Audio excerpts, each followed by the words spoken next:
Ça c'est neuf, c'est depuis que j'enseigne. Clairement, je m'étais jamais posé la question de à quoi ça servait la culture. C'était évident. Moi je sentais que la culture ça me faisait vivre. Je suis désolée, je reviens à cette expression. Mais non, vous n'avez pas... La culture ça me fait vivre, c'est ce qui me passionne. Moi j'adore la culture c'est ce qui me fait vivre, ça me passionne, je l'ai dans la peau, au sens oui, c'est vraiment ça. Et puis depuis que j'enseigne, je vois bien qu'il y a des gens qui vivent pas comme moi, aussi bêtes que ça, et que même il y a une grande majorité de gens qui vivent pas comme moi en fait. Parce alors que ça fait quoi?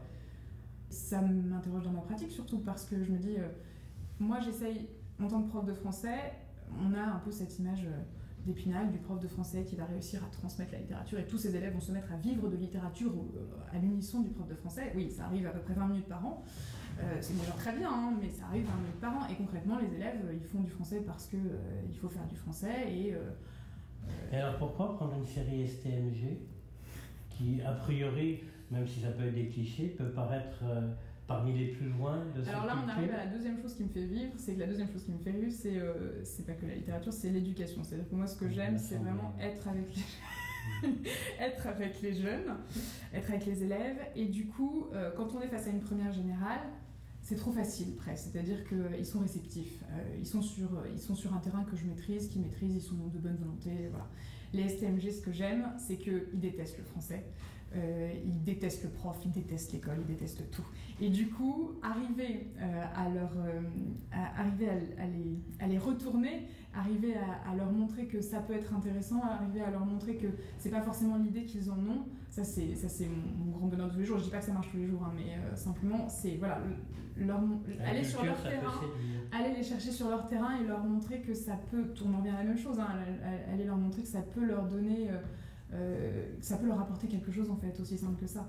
C'est quelqu'un qui va essayer de donner envie, mais qui va pas obliger ses élèves. Il va comme si il mettait toutes les clés sur la table et qui disait maintenant que je vous ai tout présenté, c'est à vous de choisir. Vous prenez, vous les prenez pas. Il faut qu'il présente, faut qu'il se donne, faut qu'il donne toutes les possibilités à ses élèves. Parle-moi de ces clés. C'est les savoirs, les clés? Ces clés, c'est tous les savoirs, et puis c'est à quoi ils servent, c'est où ils mènent, c'est qu'est-ce qu'on peut en retirer. Je pense que ces clés-là sont différentes pour chacun, mais c'est important que le professeur, son rôle, et je trouve que ça se fait de moins en moins, c'est qu'il nous présente tout et qu'il nous dise maintenant, vous choisissez. Il ne faut pas qu'il oblige, il ne faut pas qu'il force. Il nous présente à travers sa matière les savoirs, mais aussi ce qui en découle, c'est-à-dire une perception, un objectif. Il faut voir les choses un peu plus grandes. C'est que l'école, elle va nous apprendre, entre guillemets, un savoir, mais comment dire, un savoir qui sera plus tourné vers les relations avec les autres et les relations de société. Ce que j'entends par société, c'est avec les autres, mais au sein même d'une entreprise aussi. Comment réagir. Mais l'enseignement de la vie va nous apprendre comment réagir avec les autres, mais comment se construire soi-même. Et je pense que les deux se complètent. J'ai aimé me relever, comprendre, parce que plus qu'un enseignement basique, j'ai vécu. Voilà, c'est ça la différence. Quand on parlait de l'école et quand on parle d'expérience, c'est le vécu. C'est-à-dire qu'à l'école, c'est pas trop vécu. C'est pas incarné, c'est pas vécu, c'est pas quelque chose que... Et oui, il y a une différence entre vivre des choses de manière sentimentale qui nous atteignent un peu plus qu'un cours de maths. Voilà. Oui, ce rapport avec les gens, la façon dont on se forme soi-même, ce qui peut nous tomber sur la tête alors qu'on n'est pas forcément habitué. Ces moments qu'on a qui restent gravés, c'est fondamental. Dès notre plus jeune âge, on nous dit bah ok, tu vas à l'école, c'est obligatoire. En France en tout cas, c'est obligatoire. Oui. Donc là déjà on n'a pas le choix. Ensuite on nous dit bah continue tes études parce que sinon tu n'auras pas de travail. Bon bah on n'a pas trop le choix non plus parce que après il y a les parents qui sont derrière. Et une fois qu'on travaille, on se dit bah maintenant j'ai ma famille ou j'ai quelqu'un ou enfin voilà, et pour réussir à s'auto-suffire, à vivre nous-mêmes, finalement, bah, on doit quand même travailler. Puis après, nous-mêmes, on a une famille, donc on inculque ça à nos propres enfants, et donc... Je suis d'accord, mais le montrer comme ça, je trouve ça monstrueux. C'est une D'accord. boucle sans fin C'est où on ça. va juste te dire bon, alors tu vas faire maintenant, tu es tout jeune, tu vas aller dans un système où on va tout apprendre pendant 16 ans minimum. Et une fois qu'on a fait nos 16 ans, on dit bon, bah c'est bien quand tu continues. Ah, mais là, après nos 3 ans, on dit non, mais tu n'as toujours pas fini, il faut que tu fasses des études post-bac. Et une fois qu'on a fait toutes nos études post-bac, maintenant tu dois travailler. Et maintenant tu dois avoir une famille. Et maintenant tu as ta famille, tu dois leur inculquer la même chose pour que ça fasse une boucle et que ta famille, pendant des générations, perdure, fasse perdurer la France. Je trouve que ça enferme toute liberté. Alors c'est pas vrai. Je pense à la même C'est pas chose. forcément vrai. Parce qu'on a une liberté. Si demain je veux partir vivre dans la nature, je le Oui, mais fais. tu le feras pas. Moi, je le ferai pas. Parce que c'est presque un. Je sais pas, on est presque encadré dans la société qui nous pousse à suivre je un pense chemin exactement pour ça. tout le monde. C'est juste que c'est un peu le cas, mais la façon dont tu l'as dit, je trouve que c'était exactement l'idée de notre vie est déjà délimitée, on va tous faire le même chemin de la même manière. Déjà, Ouais, c'est super défaitiste la non, manière. mais c'est surtout que si on change ou si on décide de se différencier des autres pour justement sortir de cette espèce de système qui veut qu'on soit comme tous les autres, par exemple les personnes qui prennent une année sabbatique. En France, ils sont hyper mal vus parce que justement, ils sont trop différents des autres. Ouais. On a enchaîné toutes ces années en amassant du contenu en fait. Et je pense que l'important c'est d'avoir des expériences dans la vie, d'avoir en fait pouvoir se forger différents points de vue. Parce que si on prend une année sabbatique, on s'arrête, c'est-à-dire il n'y a plus d'école, donc on va pouvoir voir comment ça se passe, comment on est lâché dedans en fait. Voyager, ça apprend. Je pense que voyager, ça nous permet d'élargir D'accord. notre point de vue.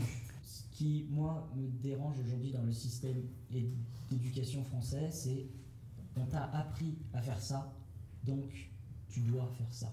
On te demande pas. Le reproduire. C'est ça, on le reproduit, on demande entre guillemets, recracher. On ne demande Que tu pas, penses toi, de quoi es-tu capable, qu'est-ce que tu es capable de faire, qu'est-ce que tu es capable d'apporter à la structure pour la faire s'élever.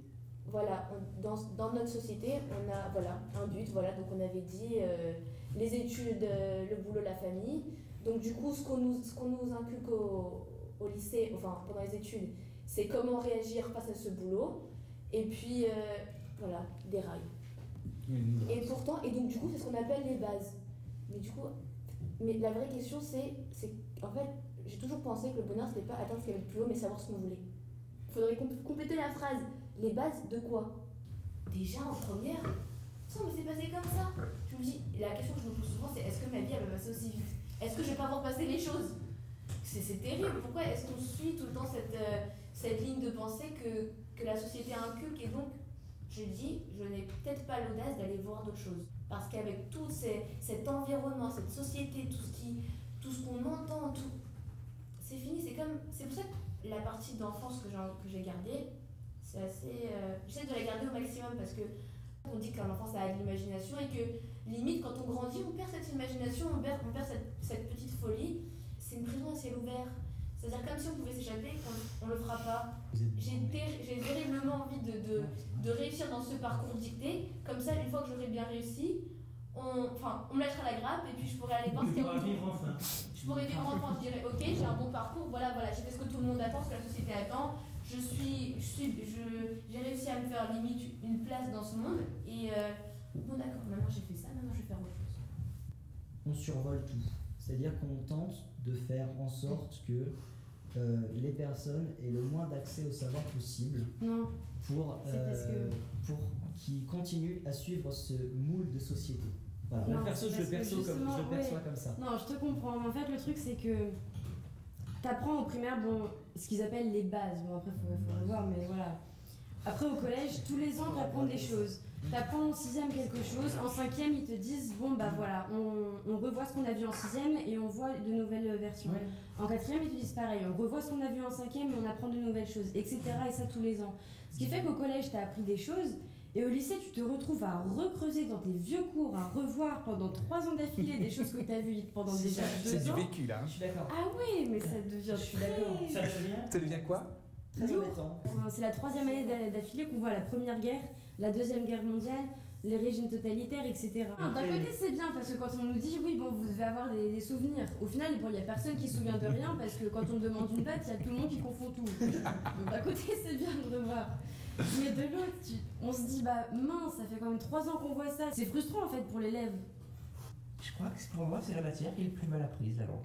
Ouais. Parce que j'adore l'anglais. C'est une langue préférée avec le français parce que je trouve que c'est fluide, je trouve que c'est super beau et que ça amène plein de plein de choses différentes comme en français. Mais franchement, ça fait. Là, je suis en train de voir en anglais la route. Et la façon dont en Amérique les routes. Enfin, je suis en première. Qui parmi les gens qui fait le programme s'est dit, je pense que faire étudier les premières les routes américaines, c'est une bonne chose. Parce que c'est inintéressant au possible. La qualité du ciment. Oui, parce que parfois on voit dans le livre un petit passage sur James Dean. Et là on peut partir sur les routes, mais sur le cinéma, sur un esprit qu'avaient les jeunes à une certaine époque en Amérique. Et là on peut partir sur plein de sujets, sur une sociologie, une psychologie et plein de trucs. Mais on s'arrête où la route 66, Tu dis que tu t'es arrêté simplement à la route 66. Mais c'est ce que tu soulèverais comme problème, c'est qu'ils ont t'as pas été assez dans les détails en fait. C'est que on n'a pas pris la liberté d'aller plus loin. Moi, ce que je trouve assez extraordinaire dans la génération que j'accompagne maintenant, parce que j'aurais peut-être dit la même chose il n'y a pas si longtemps que ça. Je trouve qu'il y a vraiment quelque chose qui a bougé, puis c'est peut-être aussi le lieu dans lequel je travaille aujourd'hui, la population que je rejoins. Donc je me garderais bien de faire une généralité, mais j'ai été étonné d'avoir devant moi des jeunes, relativement jeunes, jeunes dans leur apparence, dans leur goût, bien ancrés dans la culture dans la culture d'aujourd'hui, voilà, des vrais jeunes, bien presque de caricaturaux, voilà, plutôt pas mal, en plus ils ont de la chance, ils sont bien, ils sont en forme, ils sont en santé, ils sont intelligents, mais je les ai trouvés terriblement désabusés par rapport à l'école, et surtout, ce qui m'a vraiment étonné, vraiment en seconde, parce que je n'avais pas enseigné pendant 10 ans en lycée, c'est-à-dire des gens qui ont traversé le collège avec un niveau plutôt bon de réussite et qui, au fond de compte, n'avaient rien compris à ce qu'ils avaient appris. Et là, ça a été vraiment quelque chose qui, moi, je me suis dit, au début, ça m'a même affecté fortement en disant, mais quel gaspillage, quoi. Passer autant d'années à l'école, théoriquement en apparence savoir, puisque j'ai des bonnes notes, parce que c'est l'indicateur des notes, être en situation de réussite, et en réalité, ne pas avoir interrogé le savoir. Ils sont tellement désabusés, où ils disent on a accumulé des choses, on fait plaisir, alors que quand on les met en situation, qu'on les stimule, et bien ils se rendent compte qu'ils comprennent plein de choses, qu'ils ont plein de références et qu'ils savent plein de choses. On a des gens qui sont en situation d'insécurité et qui pensent que l'école va toujours leur demander quelque chose dans l'évaluation qu'ils ne savent pas faire. Et là, moi, j'ai trouvé ça profondément dramatique. Par contre, là où je trouve ça extraordinaire, mais vraiment quand je dis extraordinaire, le mot il a aucune demi-mesure, c'est quand on leur propose un cadre où ils peuvent chercher, quand on les justement accompagne sans leur dire là où il faut aller, ils peuvent des fois trouver des solutions qui sont hallucinantes.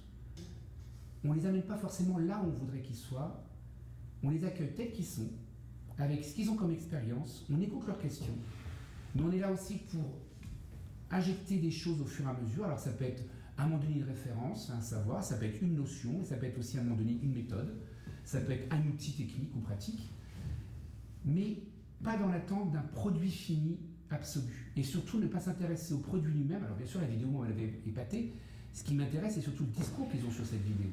Je me dis, j'aime bien, franchement, j'aime bien avoir tout sous contrôle. J'aime me dire, je gère ça. Quand il y a quelque chose qui m'est inconnu, je réagis, je me dis, alors comment ça va se passer maintenant? Et forcément, j'ai l'appréhension. Et puis c'est vrai que c'est aussi un mélange d'excitation parce qu'on peut se dire, comment je vais y réagir? Et c'est une espèce de choc émotionnel entre plusieurs émotions qui font assez peur et qui sont assez excitantes.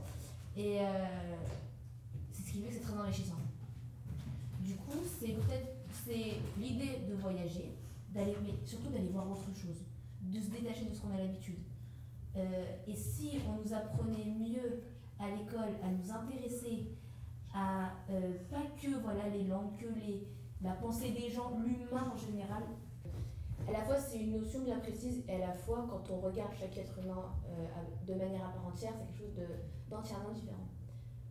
Je dis ça, et à la fois quand on me dit pour toi ce serait quoi qu'on devrait enseigner, j'en ai absolument aucune idée. Parce que c'est une notion tellement grande, on voudrait avoir tellement de choses, on voudrait tellement connaître. Moi j'aime cette notion d'ambition d'aller plus loin. Cet inconnu qui fait à la fois si peur et qui est si excitant. Et je sais pas comment on pourrait nous enseigner pour que ça fasse moins peur. Je pense qu'en fait la vie et cet inconnu en fait c'est comme si plusieurs fragments ça venait à chaque fois s'ajouter à un tout. que ce soit l'école qui en fait partie, nos relations avec les gens, les familles, les amis. C'est comme si on essayait, il y avait un fil, et qu'à chaque fois, chaque expérience était une perle, et qu'à la fin, on se forme un bracelet. C'est très bizarre.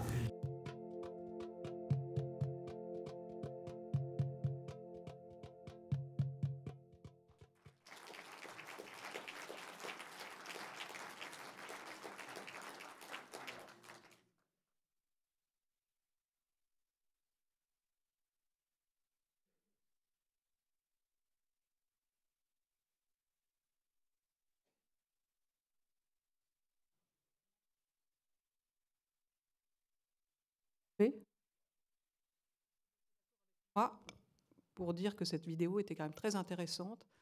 Après avoir vu ça, moi je me dis à la fois ça rend humble et ça met la barre très haut. J'ajouterai incidemment qu'il y en a une d'entre elles, si elle me demande un stage comme journaliste, je crois que je lui dis oui tout de suite. Avec ses yeux qui pétillent, sa curiosité, et voilà.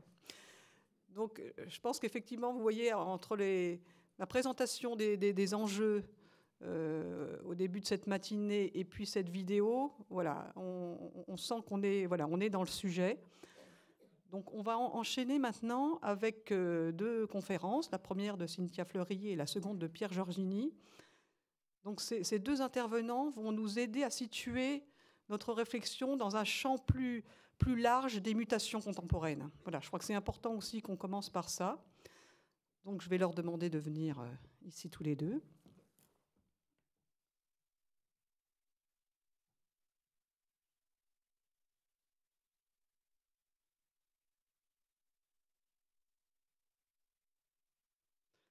Donc en attendant qu'ils arrivent, je me permets de réinsister sur la façon dont ces journées ont été conçues. Vous voyez, effectivement, avec des conférences qui vont nous aider à réfléchir, des tables rondes où il y aura aussi des acteurs, des gens qui, comme vous, sont sur le terrain, des ateliers aussi. On va commencer dès cet après-midi. Il y en aura d'autres dès aujourd'hui, il y en aura d'autres demain, où chacun pourra faire fructifier un peu son expérience. Donc voilà, on a prévu aussi que vous puissiez poser des questions, à la fois au cours des conférences et autour des tables rondes, bien sûr. Donc n'hésitez pas, en écoutant les conférences, à noter éventuellement les questions qui vous viennent au fil de la journée. Voilà. Puis vous m'excuserez aussi le rôle ingrat de faire respecter les horaires. Voilà, notamment aujourd'hui, je crois qu'à l'heure du déjeuner, les Bernardins ont un autre rendez-vous dans cette salle. Donc voilà, je vous prie de m'excuser d'avance si parfois je suis obligée un petit peu de sonner la fin de la séance. Donc, deux conférences maintenant. Nous allons commencer avec Cynthia Fleury, que beaucoup d'entre vous connaissent, qui est philosophe. Voilà, une philosophe très sollicitée, notamment des médias. C'est toujours important pour nous d'avoir des gens qui sont disponibles et pédagogues. Vous enseignez notamment la philosophie politique à l'American University de Paris. Et vous réfléchissez notamment à l'impact des nouvelles technologies sur le processus de décision, sur la façon de penser, de décider, sur la façon dont on pense aujourd'hui l'être humain. Aujourd'hui, là, on sent qu'on est en plein bouleversement. Et donc aussi sur la question de la transmission des savoirs. Vous avez écrit de nombreux ouvrages. J'ai envie de citer ici le Manifeste pour une nouvelle école, Les pathologies de la démocratie, et aussi un ouvrage dont on a beaucoup parlé qui s'appelle La fin du courage. Voilà, donc merci de nous aider à inscrire notre réflexion dans ce champ un peu plus grand des mutations contemporaines. Voilà, je vous laisse la parole d'abord et ensuite nous verrons la suite avec Pierre Giorgini. Oui, bonjour à tous. Nous avons à peu près, on nous a donné 20-25 minutes. Donc, je vais tout faire quand même pour être dedans. Simplement, oui, j'ai entendu Frédéric Louzeau tout à l'heure parler des 4 grands rôles, entre guillemets, qui peuvent s'exprimer dans le débat public. Alors, je suis content, je coche à 3. Donc, c'était le philosophe, le chercheur, l'enseignant, ce qui est un peu la même chose parfois, hein, donc ça tombe bien pour moi. Et puis l'homme d'église. Et puis, je reviendrai tout de même aussi sur ce qu'a dit Pascal Balmant sur la question de la... Il y avait les 6 grandes questions. Je suis au début, alors je vais simplement m'occuper de la première question, sur la question de la transmission et de l'appropriation, parce qu'effectivement, il s'agit de la réception, il s'agit de qu'est-ce qu'on en fait, qu'est-ce qu'on prend en compréhension, qu'est-ce qu'on partage avec au niveau de la question des savoirs. Donc le savoir... Aujourd'hui, donc de la difficulté même du terme de savoir, le film était assez éloquent par rapport à ça, sur la question des bases, sur la question même aussi qui était la 6e du socle. Est-ce qu'on doit parler en termes de socle? Pourquoi? Parce que dès qu'on parle de savoir, déjà ça suppose une stabilité, ça suppose des références consensuelles, dans un temps où l'idée même d'universalité suscite des controverses. Alors on parle des savoirs pour essayer de noyer le poisson, si j'ose dire, et puis de savoir scientifique, de savoir profane, et on finit par parler d'hybridation des savoirs, et ça ne nous a pas nécessairement expliqué ce qu'étaient ces contenus. Donc moi j'ai un peu transformé la question en me disant mais qu'est-ce qui fait autorité en dernière instance? Qu'est-ce qui mérite d'être transmis? Qu'est-ce qui mérite de n'être pas oublié? Alors, pourquoi j'ai utilisé cette métaphore déjà de l'oubli? Tout simplement parce que chez Platon, connaître, c'est se souvenir. Donc la théorie de la réminiscence, vous l'avez dans le Ménon, et bien évidemment cette théorie de la réminiscence suppose au passage l'immortalité de l'âme, effectivement, son maintien dans son état originel, dans le ciel des idées. Dès lors, connaître, ce sera quoi? Ce sera se souvenir de cet état originel, premier, de ce contact inaugural auprès des idées pures. Et donc ce sera à la fois au moment où on connaît, se remémorer ce contact avec les idées pures et au passage découvrir que le secret de l'âme, c'est son immortalité. Bon, alors, en langage profane, on peut quand même aussi s'inspirer de cela et savoir tout simplement que connaître, c'est la preuve que l'âme est immortelle ou se transmet. Car après tout, l'immortalité pour les humains, c'est bien évidemment la question de la transmission.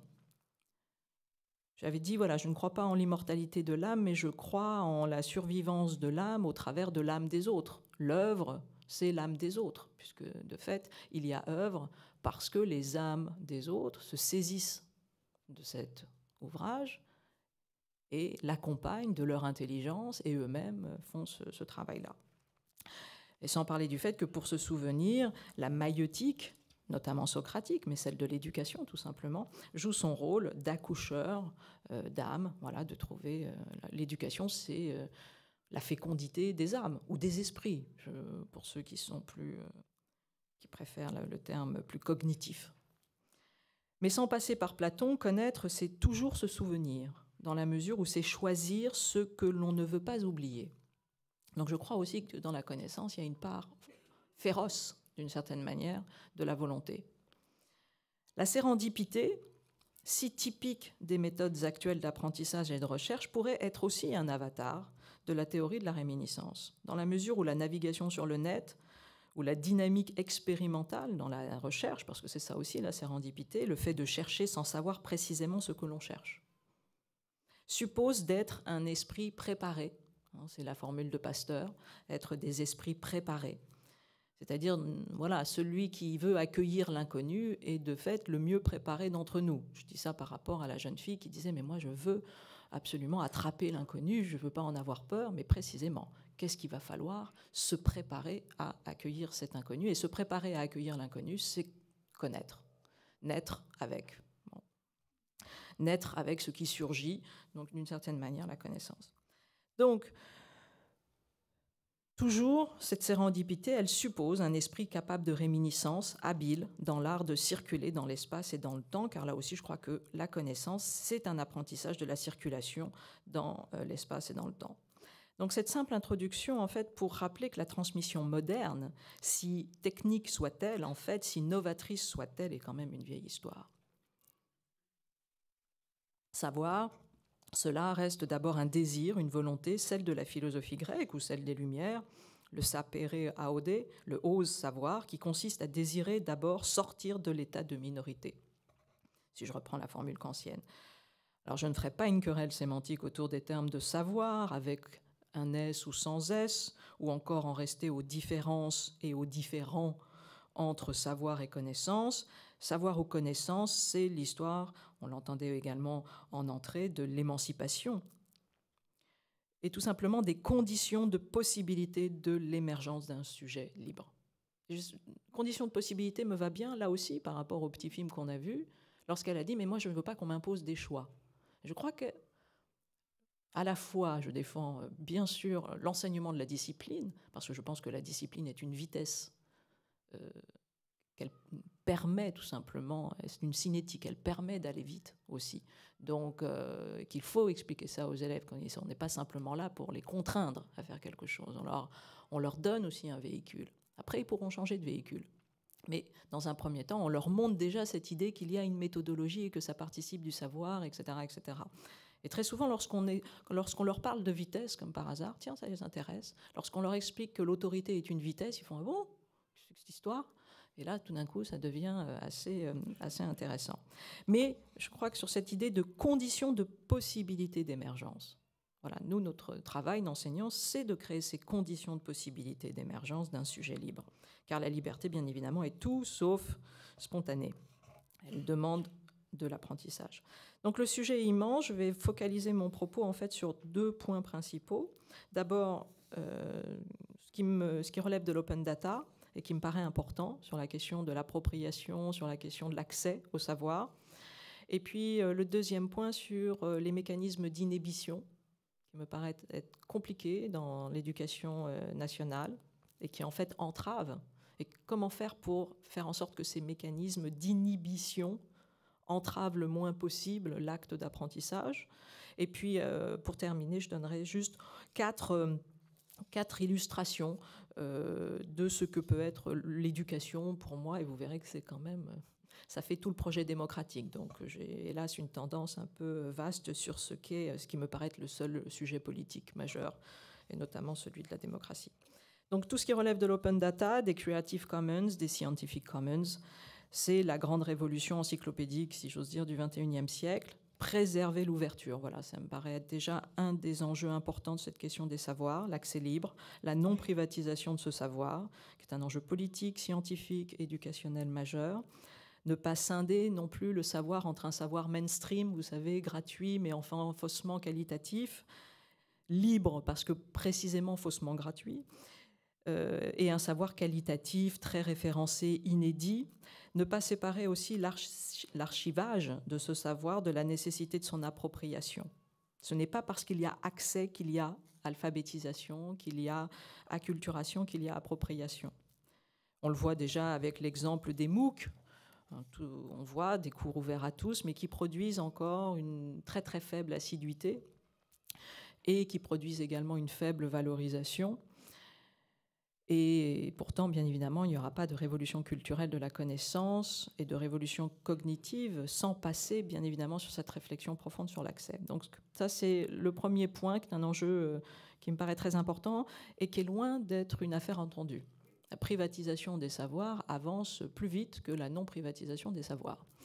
Donc ça, c'est un point, hélas, important. Et chaque chercheur fait l'expérience de ça tous les jours. La deuxième grande réflexion, c'est le travail dans le domaine des sciences de l'éducation sur les mécanismes d'inhibition susceptibles d'entraver l'acte d'apprentissage. J'ai repris dernièrement un ouvrage de Carlos Tinoco, peut-être que certains d'entre vous le connaissent, qui est spécialiste des processus d'apprentissage et qui a cherché à montrer ce qui entrave l'intelligence de la pensée dite normale. Lui a été diagnostiqué précoce. Trop, vous savez, c'est ce sésame magnifique qui fait que vous avez la nationalité désirée par tous. C'est vrai, hein, on appelle ça un Mansan. Mansan, ça veut dire qu'on a été adoubé par l'association Mensa, créée en 1946, qui explique qu'on a un QI au-dessus de 160. Et là, il n'y a plus besoin de passeport, c'est the passeport. Là, bon, c'est aussi la vieille histoire de l'aliénation sociale, parce que pour avoir besoin d'être codé 160 pour se sentir bien, la psychanalyste qui est ici vous dit que c'est un autre souci, mais de fait, devenir un Mansan, c'est fantastique. Bon, très bien, mais le problème, c'est qu'est-ce que deviennent ceux qui ne sont pas devenus des Mansan? Et de fait, comme ils sont les plus nombreux, c'est ce qui nous intéresse.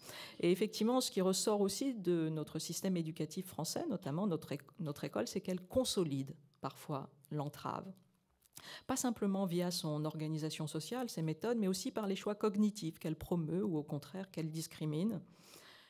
La société de la connaissance renforce, on le sait, les vieux mythes de performance et d'excellence. On se souvient de Bourdieu, je le cite, « Le racisme de l'intelligence est un racisme de classe dominante dont la reproduction dépend pour une part de la transmission du capital culturel, capital hérité qui a pour propriété d'être un capital incorporé, donc apparemment naturel, inné. Le racisme de l'intelligence est ce par quoi les dominants visent à produire une théodicée de leurs propres privilèges. »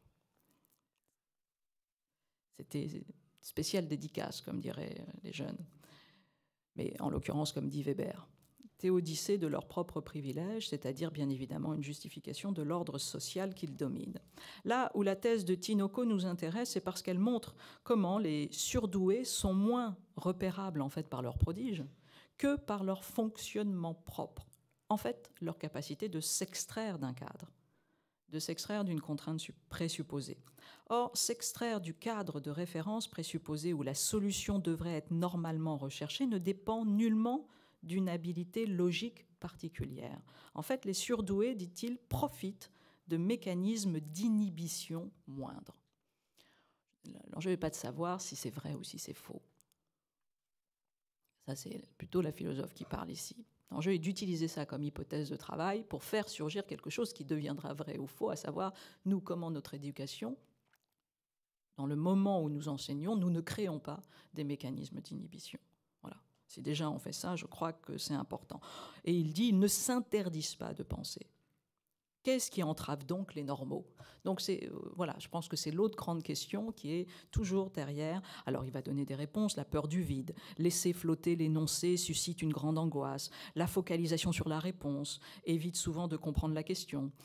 Tinoco poursuit, le point de vue interdit. Ce qui délimite l'intelligence d'un individu, c'est la loi, non pas dans son sens juridique, mais dans son sens psychanalytique. Certes, avoir de l'imagination et de l'impertinence ne suffira pas. Pour autant, le modèle abrahamique de l'autorité, de fait, n'inspire pas nécessairement l'élève et l'école est férue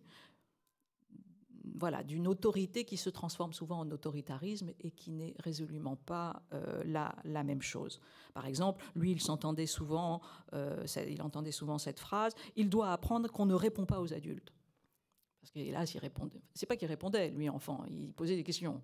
Et donc, il agaçait et il essayait de comprendre que précisément, poser une question, c'était aussi participer du respect d'eux, mais non, pas nécessairement, en tout cas à son époque. Bon, tout ça pour dire que, voilà, il faut travailler sur ces mécanismes de l'inhibition de l'intelligence. Alors, quelques illustrations pour terminer sur ces nouvelles formes de constitution des savoirs et surtout leur transmission tout au long de la vie. Ne pas dissocier l'enseignement des contenus de l'enseignement des principes démocratiques. Bon, ça c'est, je crois que, voilà, l'éthos de l'état de droit est lui-même un savoir. Je crois même que c'est ce qui différencie la démocratie des autres régimes politiques, c'est que le corps premier de la démocratie est un savoir. C'est quelque chose qui est une réflexion. C'est-à-dire que le cœur même de la démocratie est un phénomène de réflexivité. C'est ça l'intelligence, la tentative, disons, de l'état de droit. C'est qu'elle est issue d'un process de réflexivité directe. Bon, c'est précisément... voilà. Alors pour ma part, je ne dissocie pas ces deux démarches. Je ne les identifie pas, bien sûr, mais elles participent d'une même révolution culturelle globale. Le cœur du projet démocratique, le cœur politique de ce projet demeure le projet éducatif. Donc, quelques illustrations nullement exhaustives. La première, c'est que nous sommes face à un paradoxe. Il est désormais possible d'avoir une citoyenneté réellement capacitaire. Qu'est-ce que j'entends par une citoyenneté capacitaire? C'est-à-dire elle influe sur la décision, éventuellement elle la provoque, elle l'accompagne. Seulement, cet accès à une citoyenneté capacitaire, cet accès sur le papier, si j'ose dire, n'est nullement spontané et demande un travail et c'est là qu'est le paradoxe, bien plus sophistiqué que par le passé. C'est-à-dire que vous avez ce paradoxe d'une citoyenneté qui n'a jamais eu autant de capacité de faire quelque chose et en même temps qui devient de plus en plus complexe à obtenir, à intégrer. C'est-à-dire qu'aujourd'hui, c'est tout sauf un dû, la citoyenneté, c'est une compétence. Et si vous voulez l'exercer dans sa pleine capacité, il faut être compétent. Et donc, et c'est là où ça devient une affaire de savoir. Mais très bien, mais à ce moment-là, si elle est virtuellement plus forte, en apparence plus accessible, mais en réalité beaucoup plus difficile à exercer, car plus sophistiquée, elle demande plus de savoir, mais alors à ce moment-là, où est-ce qu'on apprend cette citoyenneté capacitaire? Pour moi, c'est une des questions fondamentales de l'état de droit du XXIe siècle. Alors je défends 3 propositions, je vais aller très vite parce que sinon je ne rentrerai pas dans le temps. Mes 3 propositions, c'est 1, pourquoi j'ai défendu l'allocation universelle, le revenu universel, précisément pour défendre en fait cette question de la formation continue citoyenne. C'est-à-dire que je me suis dit tout simplement quelle est la modélisation économique de cette liberté des modernes. Voilà, je pense qu'il faut repenser la liberté des modernes, au sens où la liberté des modernes, au sens de Constant, était posée comme une liberté de délégation.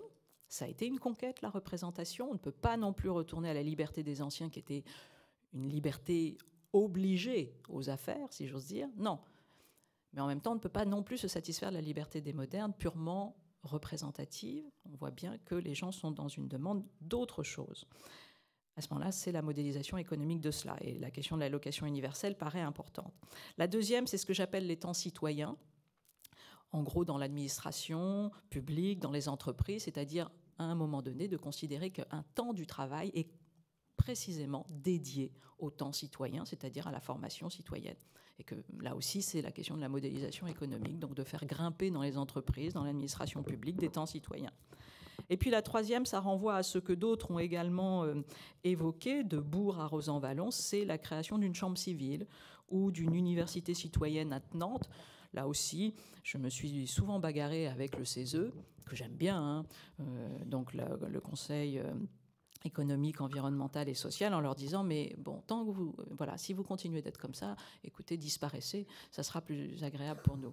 Ça sera plus agréable parce que vous coûtez cher et que vous ne servez pas à grand-chose. En revanche, si demain vous transformez le contenu de savoir que vous êtes, car c'est un grand contenu de savoir, ils font énormément de travail analytique, de bonne facture, de bonne qualité, mais à ce moment-là, qu'est-ce qu'on en fait ? Donc l'idée, c'est est-ce qu'on en fait vraiment cette chambre civile qui tout d'un coup fait exister la voix citoyenne d'une certaine façon et lui fait accéder à la décision? Est-ce qu'on en fait une université citoyenne? Et donc à ce moment-là, on se soucie de la formation et du fait de ceux qui le reçoivent comme savoir et ensuite qu'est-ce qu'on en fait? Parce que là, ça va dans un trou qui directement est relié au centre de la Terre, je pense, mais qui n'est pas relié à notre intelligence commune. Donc il faudrait juste un corps intermédiaire pour récupérer la manne de l'intelligence. Bon. Donc ça, c'est... Deuxième exemple que je trouve intéressant, ce sont les réflexions qui sont, mais alors quand même qui se démultiplient sur les mécanismes d'inhibition. Je pense par exemple à des lieux pionniers, à ce qui vient d'être fait sur l'école 42, qui n'est pas inintéressant. L'école 42, vous avez vu, c'est ce qu'a fait Xavier Niel.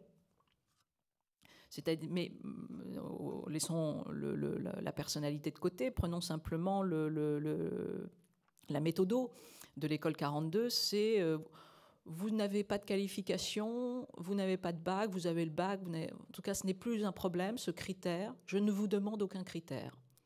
En revanche, je vous demande une implication et un investissement total et effectivement de bien faire marcher votre tête. Donc c'est passé, je crois que 5000 personnes sont arrivées. Ils les ont mis dans ce qu'ils appellent le pool. Bon, déjà ça, moi, bon, bref. Donc le pool, mais enfin très bien. Et le pool, c'est que pendant 3 jours, où ils dormaient sur place, etc. Donc chose un peu quand même camping connaissance. Bon, mais pourquoi pas? Pourquoi pas? Ce qui est intéressant, c'est qu'un lieu comme ça existe, voire plusieurs, et que soudainement surgissent des gens qui n'avaient jamais codé de leur vie, puisqu'il s'agit effectivement de l'apprentissage du code, et de créer à terme des spécialistes de cette question du code, mais pas au sens d'experts, de gens qui réinventent, qui tout d'un coup considèrent que le code est un langage, alors qu'on sait que normalement le code n'a pas la force d'un langage, mais précisément.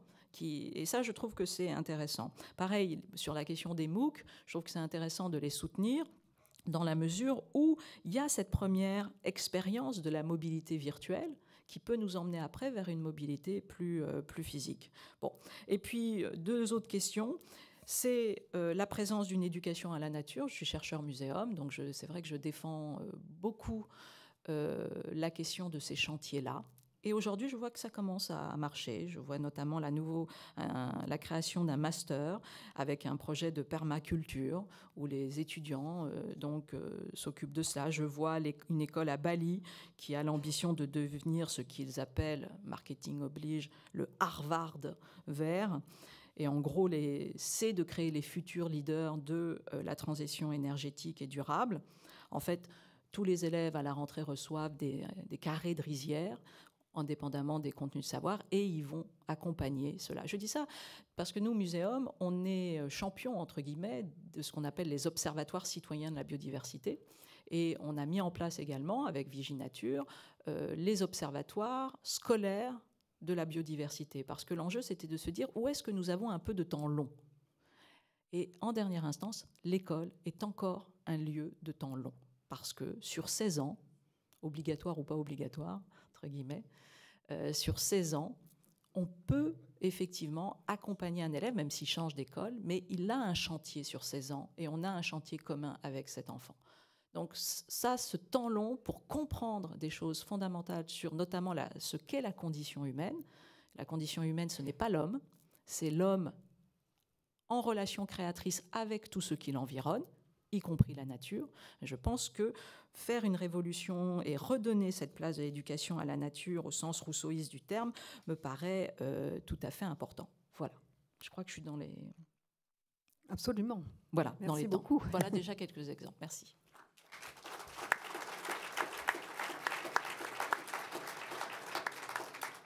Donc, comme on est effectivement bien dans les temps, on va pouvoir avoir du temps pour quelques questions, justement. Donc, je crois qu'il y a un micro baladeur quelque part. Alors, le temps que vous prépariez éventuellement vos questions, moi j'en avais une. J'ai été très frappée dans ce que vous avez dit sur le lien que vous faites entre enseignement des contenus et le cœur du projet démocratique. Est-ce qu'on ne pourrait pas dire que comme justement ce cœur du projet démocratique aujourd'hui, il est quand même très ballotté, il s'interroge sur lui-même, il est contesté. Est-ce que du coup ça n'explique pas aussi tout ce questionnement du coup sur les contenus, sur les savoirs en eux-mêmes? Ah oui, sur ce lien, oui, tout à fait. Vous avez raison là-dessus, c'est que quand l'un va mal, de fait, très très vite, c'est pour ça que quand on pose l'école au cœur de la République, c'est pas simplement une figure de style, hein, c'est que de fait, la République est née d'un exercice de réflexion de sa propre liberté. C'est ça, c'est comment la liberté à un moment donné, la liberté de conscience, qui est généralement vécue par chacun d'entre nous d'abord de façon métaphysique, de façon spirituelle, c'est-à-dire qu'on a un jour, vers 7 ans, on appelle ça l'âge de raison, où tout d'un coup on voit que les choses se dissocient, on voit tout ce qui n'est pas la liberté. Et donc, par le fait de voir tout ce qui n'est pas la liberté, on se dit, tiens, peut-être que cette chose que je n'attrape pas, c'est quelque chose qui s'appellerait la liberté. Bon.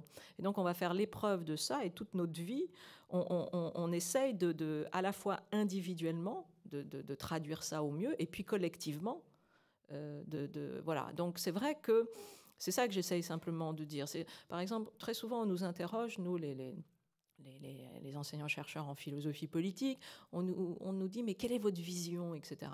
Et souvent, je leur dis, écoutez, moi, mon travail, bien sûr, c'est d'avoir une vision, un récit collectif, etc. Mais en fait, j'aimerais qu'on se consacre davantage sur l'amont que sur l'aval. C'est-à-dire, je pense que dans un état de droit mature, le récit collectif se fait précisément sur les conditions de possibilité d'émergence d'un sujet libre. Et il est là, notre récit collectif. Il n'est pas dans le fait d'inventer un récit pour tous. Parce que ça me paraît, si vous voulez, absolument, on va dire, déphasé par rapport aux enjeux qui sont les nôtres aujourd'hui. En revanche, déjà nous remettre tous sur ces questions de qu'est-ce qui fait, quelles sont les conditions de possibilité pour faire émerger des sujets libres et pas simplement un profil, une certaine manière qui sera lui seul libre, alors que lui-même ne l'est pas, parce que comment être libre quand les autres ne le sont pas, en plus. Donc, il est le premier généralement à être tout à fait conscient de sa non-liberté. Donc voilà, et je me souviens cette phrase de Robespierre, même si Robespierre a coupé des têtes, mais bon, la sienne a été coupée aussi, donc peut-être que le match est clos. Mais voilà, la révolution, c'est tenir les promesses de la philosophie. Bon, donc ça aussi, c'est notre travail à l'heure d'aujourd'hui. Merci. Il y a un micro qui est là, à votre disposition.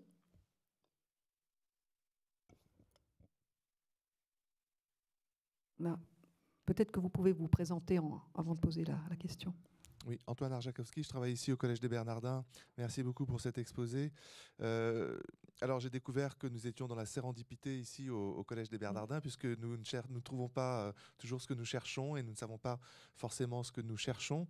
Mais il y a un thème que j'aimerais bien chercher, c'est le fait qu'il y a un lien entre les contenus que l'école doit transmettre et l'éthos de la République et les valeurs de la République, et notamment la question de la liberté, de l'égalité et de la fraternité.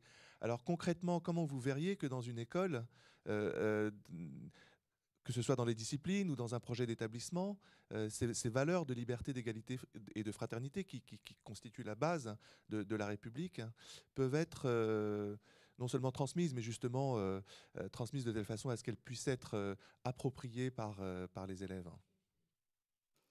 Alors, vous n'êtes pas sans savoir que c'est la question que se pose chacun d'entre nous. Donc effectivement, bon, parler de mon expérience, qui, même si elle est courte, maintenant renvoie quand même à 15 ans. Donc, je crois que, si vous voulez, notre travail en tant qu'enseignant, d'abord, c'est de ressaisir cet enjeu de l'éthos de la République, précisément aussi au sens de sa vitalité cognitive, c'est-à-dire pas d'en faire quelque chose que l'on pose comme ça sans explication, mais que on essaye on essaye d'en rendre un vécu. Et je dis ça parce que les premiers, aujourd'hui de plus en plus tôt, les enseignants, alors en tout cas quand on écoute les enseignants, même du primaire, CM1, je dirais que c'est la classe de CM1 où les choses commencent un peu à vaciller. Et dès le CM1, vous pouvez avoir des élèves qui produisent des phrases qui sont d'une rare violence. Avant, c'est plus rare, en tout cas sur du contenu. Avant, il y a de la violence physique, il y a le fait de traiter le petit camarade de ceci, de cela, mais je parle de contenu, faussement de savoir, donc ça arrive un peu plus tard, où on peut avoir des réflexions sur les juifs, on peut avoir des réflexions sur les arabes, on peut avoir des réflexions sur comment dire, la sexualité, ça arrive plutôt CM1. Et donc, c'est là où on voit, dès à ce moment-là, qu'on doit saisir cet enjeu pour commencer à fabriquer du commun. Bon, donc, c'est sans cesse un travail perpétuel. C'est sans cesse un travail perpétuel. Ça demande une vigilance grandiose. Ça demande aussi d'être en continuum avec tous les enseignants. Je suis toujours étonnée de voir que les enseignants sont séparés. C'est-à-dire qu'ils ne travaillent pas ensemble. Ils sont non seulement séparés lorsqu'ils sont... alors, ils le sont moins quand ils sont les enseignants de la 5e, ils se voient, etc. Mais je parle des 4e avec les 5e qui déjà ne se voient plus. Je parle de l'enseignement supérieur qui considère que vraiment, il n'a absolument pas à mettre ses pieds dans l'enseignement secondaire, etc. Moi, j'étais toujours étonnée parce que j'ai toujours répondu présente quand des gens de terminale... quand des gens... Voilà. Je l'ai fait un joli lapsus. Quand des gens de maternelle, c'est le même mot, hein, by the way, quand on est dyslexique, mais voilà, quand des gens de maternelle m'appellent, je ne suis pas en terminale, je suis plus loin, je suis en 4e et 5e année master, et ben, j'estime que c'est le même territoire. d'enseignement. Donc, c'est de travailler ensemble, parce que nous, on les récupère à la fin. Donc, voilà, je ne sais pas répondre à votre question, je sais juste que les problèmes arrivent assez tôt et que, en fait, on les traite au final beaucoup trop tard. Alors que l'on devrait véritablement considérer que quand un enfant de CM1 produit un certain type de contenu, alors que ce contenu est véritablement, il ne le maîtrise pas du tout, à ce moment-là, il faut attraper ça et commencer à déverrouiller, à déconstruire et à renvoyer ça vers précisément du savoir. C'est-à-dire de l'utiliser, au lieu de dire « tais-toi », parce que c'est généralement ce qu'il fait, tu dis n'importe quoi, d'utiliser ça comme porte d'entrée pour au contraire lui montrer ce qu'est un savoir par rapport à ce qu'il est en train de dire. Et commencer à faire cette histoire-là. Parce que c'est très compliqué, hein. L'école, on travaille avec les parents et puis parfois on travaille aussi avec le fait de rappeler que l'école, c'est ni la société, ni la famille. Et ça aussi, c'est pas simple. C'est pas simple parce qu'un enfant, il est en conflit de loyauté permanente. Et donc, il est très important qu'il ne ressente pas l'école comme un lieu où il est en conflit de loyauté. Donc ça aussi, c'est à rappeler régulièrement à l'enfant que précisément c'est ça, apprendre à être libre, et que peut-être il va être d'accord sur cette question, mais pas sur cette autre, etc. Et bon, ça demande un temps infini, si j'ose dire. Mais c'est possible, hein ? C'est possible. D'autres questions, remarques ou demandes de précision? Il y a des micros de chaque côté. N'hésitez pas. Alors, je ne vois pas forcément jusqu'en haut s'il y a des bras qui se lèvent.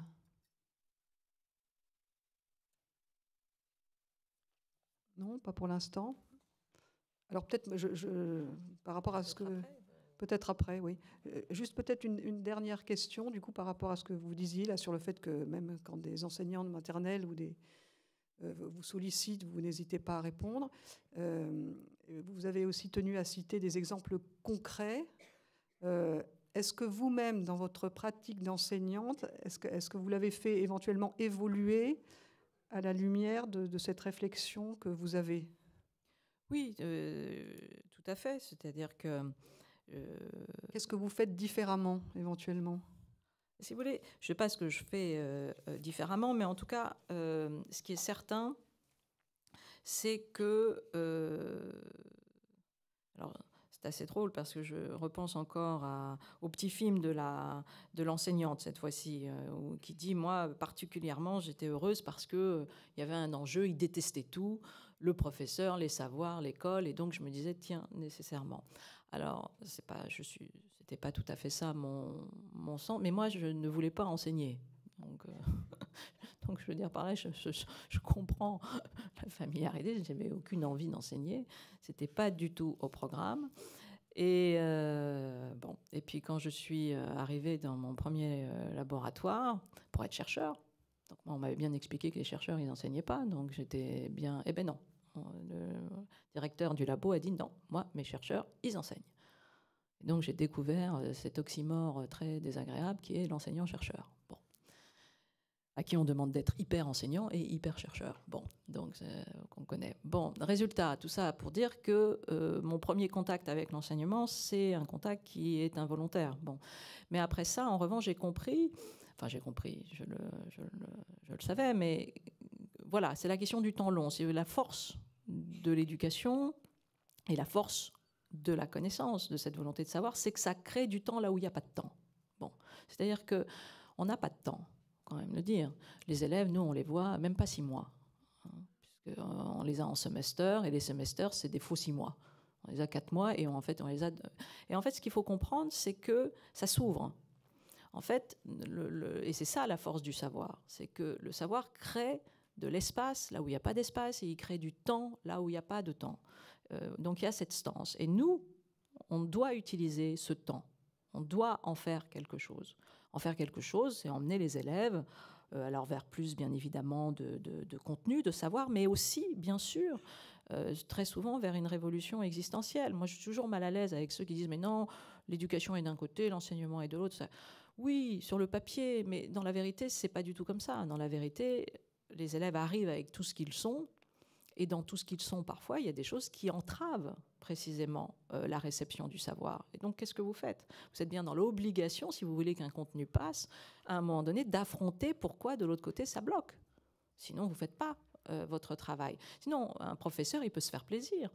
Il peut passer sa vie à réciter ce qu'il connaît. Mais ce n'est pas ça, l'enjeu. L'enjeu, c'est qu'en face, à un moment donné, un élève lui dit « Ah, j'ai cru voir un peu plus de lumière.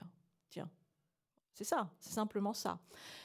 Donc le travail est là-dessus. Et tout de même, sur les mécanismes d'inhibition, sincèrement, moi donc, j'enseigne en plus dans des lieux protégés, si j'ose dire, mais là, je n'y enseigne plus en ce moment, mais à Sciences Po, pendant très longtemps, j'ai enseigné pendant 10 ans.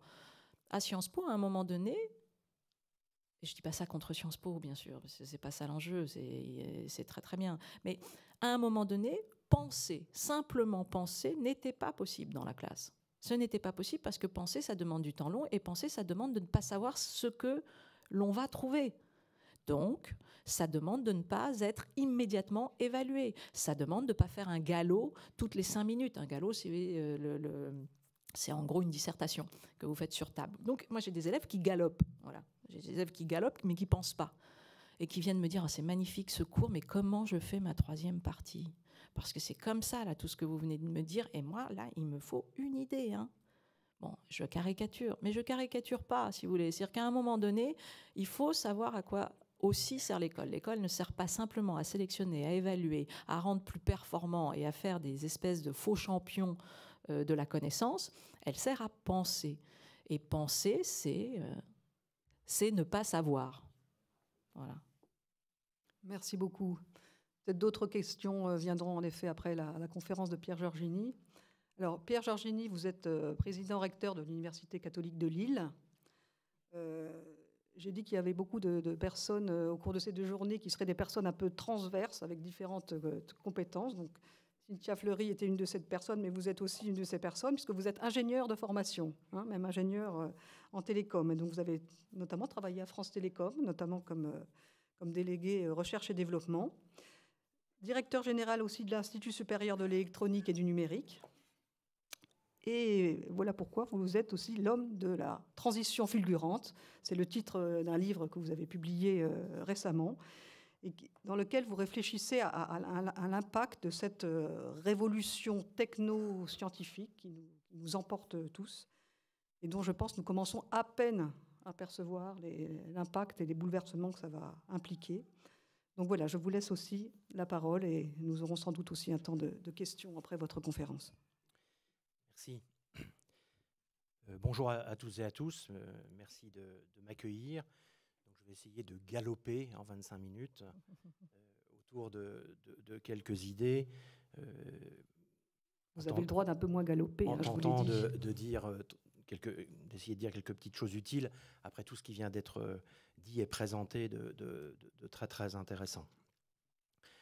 Il y aura à peu près 2 parties à mon propos. Une première partie où je résumerai un peu effectivement la perspective qui est suggérée autour de ce terme de la transition fulgurante, peut-être pour donner un peu un cadre général, et ensuite peut-être refocaliser sur le tome 2, non pas pour faire le buzz, puisque j'ai cédé les droits, mais on est en train de travailler sur ce qu'on appelle les 5 piliers. Le tome 2 s'appellera les sentiers de la recréation.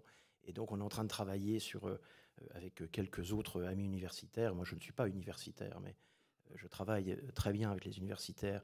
Et ce qui me surprend le plus, c'est que, et réciproquement, autour des 5 piliers pour nous de cette réinvention du monde. Première chose, je suis effectivement ingénieur télécom et je fais partie des quelques ingénieurs qui ont validé dans les années 80, au tout début des années 80, un titre dans Le Monde qui disait « Internet, 0 milliard de bits, 0 milliard de chiffre d'affaires, voué à l'échec, le Minitel est l'avenir ». Cela doit évidemment vous suggérer une certaine légitime méfiance par rapport à ce que je vais vous raconter en termes de prospective ou de perspective.